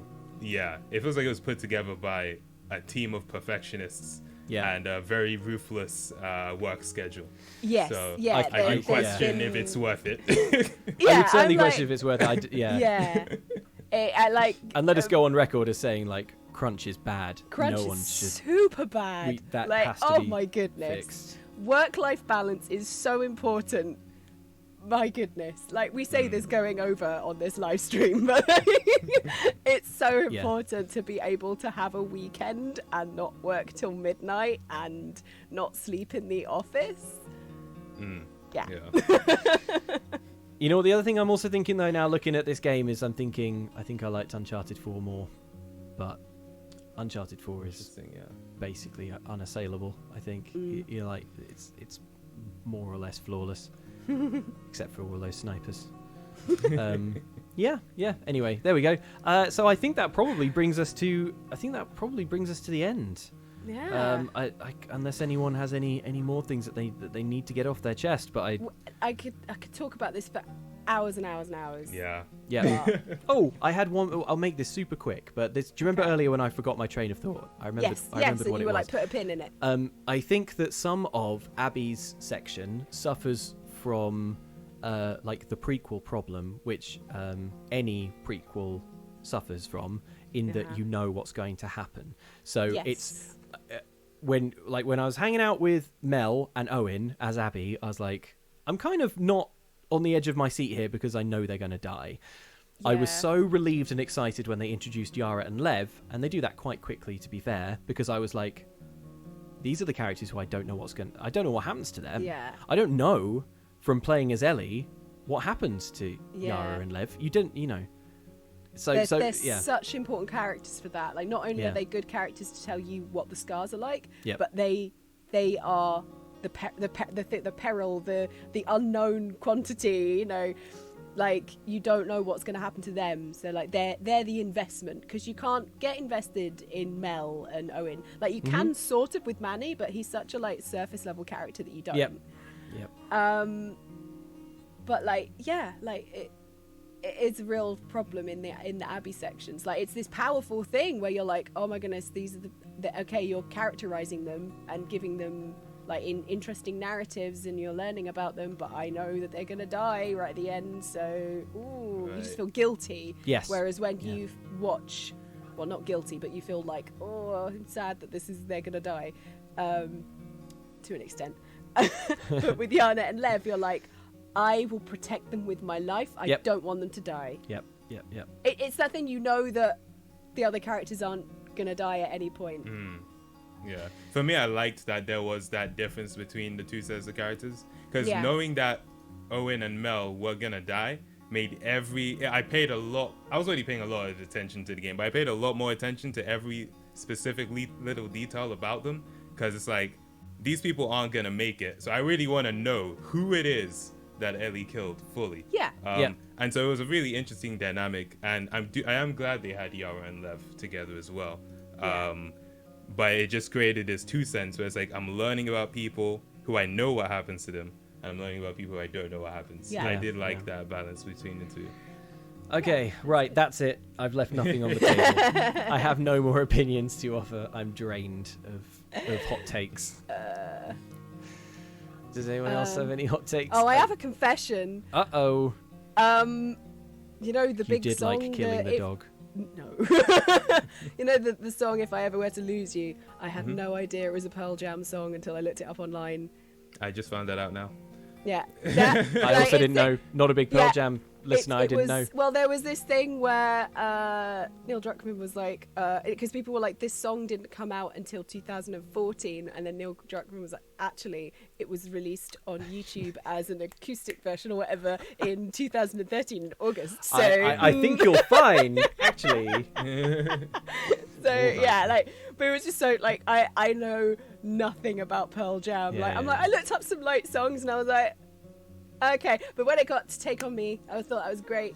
I was like, good. What I also loved was that when they first showed off the game, the very first thing they ever showed for The Last of Us 2 was Ellie in that scene, and she was like playing an acoustic guitar, looking like a badass who was like who had like some murder to get to doing. You know, I can't remember what song she was playing there, but it was serious stuff. Yes. And then you get to that scene and she's like, talking away. And I'm like, I don't know what I'm saying. I had a lot of time for that. I thought that was lovely.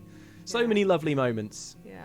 One final hot take. Sorry, I thought the game was too easy. I played on moderate, but I thought that was too easy. Oh, it was pretty. Like, I died a few times, but really? Right. I died but too. Not like, but only in like the first time that it was because I was like, oh, I'll just be a bit reckless because I felt so safe because I hadn't died. The only time I died was when I was like, oh, this is easy, and then, oh no, okay, I'll like. But like, if you just like play it as you're supposed to play it, it's very rare. It's usually like, oh, I messed up, I wasn't concentrating, I was being silly. This is not the kind. I think I also found it quite easy, apart from some massive difficulty spikes that we've discussed, like that boss battle where the game basically decides it's going to make you play a different kind of game in its stealth engine. But for me, this isn't the kind of game where I want to see anything twice. And I never want to die. I never want to see the pause menu. I want it to be because they've gone to such lengths to make it completely seamless. Right. I don't want to. I mean, I guess you could play it through on a harder difficulty. I'd be interested to know how challenging it is on. I want to replay it on a harder difficulty. For me, the main issue was the enemy. The enemy AI was good, but I thought it was too easy to escape from them. You know, I was like, realistically, if you've seen me and you know I went behind this thing, I want you to come. But they kind of give up too easy. And I was like, okay. It's still that they're still video game AI. So like they still have that thing of, guess they're gone now. But not completely. I felt like, because I've been weirdly, like, just before the game came out, we did a thing about stealth in games, and I was getting they never go completely off their guard, do they, in this game? Yeah, like in this game I felt like all the others, like, eventually okay, whatever, but in this one they were really like, they stay alert, they just don't think they went over there, which is still dumb. I thought it was pretty rad when you're like fighting and then suddenly just out the corner of your eye you see Dina just like charge in with an axe and just like take someone off at the shoulder or something. Like I thought your AI companions were pretty good. Very good. Better than the first game, and better at staying hidden than they were in the first game as well. Because in the first game Ellie was just going in front of clickers, and it's like, okay, you have that. Really? That's gameplay armor right there. I don't know what yeah. That is, the difficulty is an interesting one. Obviously, they want to make it. You want to feel like you've overcome something. I would say that the only sign for me that maybe it was a little on the easy side is that I didn't actually really ever vary my tactics. Like, I sneak a bit, kill one person with stealth, it all falls apart. I shoot everyone else with my shotgun. That was and that basically saw me through the game. I found that with Abby, no traps, no bombs. Yeah, like with Abby, I found it really difficult to use the crossbow right at the beginning, and I'm someone who loves to use like archery in these types of games because it's a good stealth option. But then you don't really need a lot of stealth options when you're Abby in like mainland Seattle. But then when you go to the island, and it's probably better to be stealthy. Hey, guess what they all use there as long distance weaponry, but bows and like arrows are everywhere. So it was like, okay, I know how I'm going through this one. Oh, okay, right. Very finally, let's just list a few really small mechanical quality of life things then, because I've remembered some stuff I love. 1, loading times when you die, incredibly short. Brilliant. For a game that is this graphically intense, like masterful, well done. 2nd, when you look at the pause menu, it shows you how long it's been since your last quick save. Again, so useful. You're like, okay, I'll just turn off the console because it says it auto saved like less than a minute ago. So I'm like, okay, cool, all right. I don't need. I believe that was in the original one as well. Was it? If I remember, in the that's good. Remastered, in the remaster, definitely. okay. And Ellen, I know you wanted to touch on the accessibility stuff. Oh my goodness, yeah, there's some amazing accessibility options. Like you can change the color, you can slow down the entire game, you can change all the buttons, you can, like, there's just so many different things. Also, what I really did like is there's no like achievements tied to what level you play the game at difficulty wise. Because there's none that, but you didn't play it on hard, you didn't really play the game. This is like, and I understand like that's a fun achievement for some people to get, but sometimes it can be a little bit like, oh, you've not really played the game unless you've done this. So to platinum the game, you just have to experience the game as a whole and a bit as well. You have to go into New Game Plus to get all the collectibles and everything. But like, yeah, the accessibility, like there's things you can go in slow motion, you can make Abby bright green and all of the enemies bright red to help with like if you have any kind of like there's so many visibility options like for people with any like visual impairments, like if you're colorblind, if you are like you can't really see much. There's audio descriptive stuff, so it tells you what's going on in the room and tells you where things are. It's so clever, and I love when games do this like that. Like, for as much as I rag on Shadow of the Tomb Raider, it's got some really good accessibility options. So to see games continuing to do this, because like that is a real big barrier to entry for a lot of people, and it's really great to see, because like PlayStation doesn't have a particular controller like the Xbox does, which it has its accessible controller, which you can completely the amazing square one, which you can just customize to your heart's content. But like in this game, it's like just simple things like that. It's just messing with the visuals or just slowing things down that just makes a huge difference to people who have to deal with extra things that most people won't have to worry about. Like there was a video going around of a woman who was just like in tears at how good the accessibility was on this game, because she could actually play a video game. That's great. So yeah, it means a lot to people, and it's so like, yeah, it's great. It's so good that those things are there. Just one way in which I think this game is basically the new high watermark for for basically everything. Visuals, storytelling, all sorts really. Cool. Okay, now are we done? I think so. We have to be. Yeah, I think we at this point we have to be, because I'm hungry and thirsty and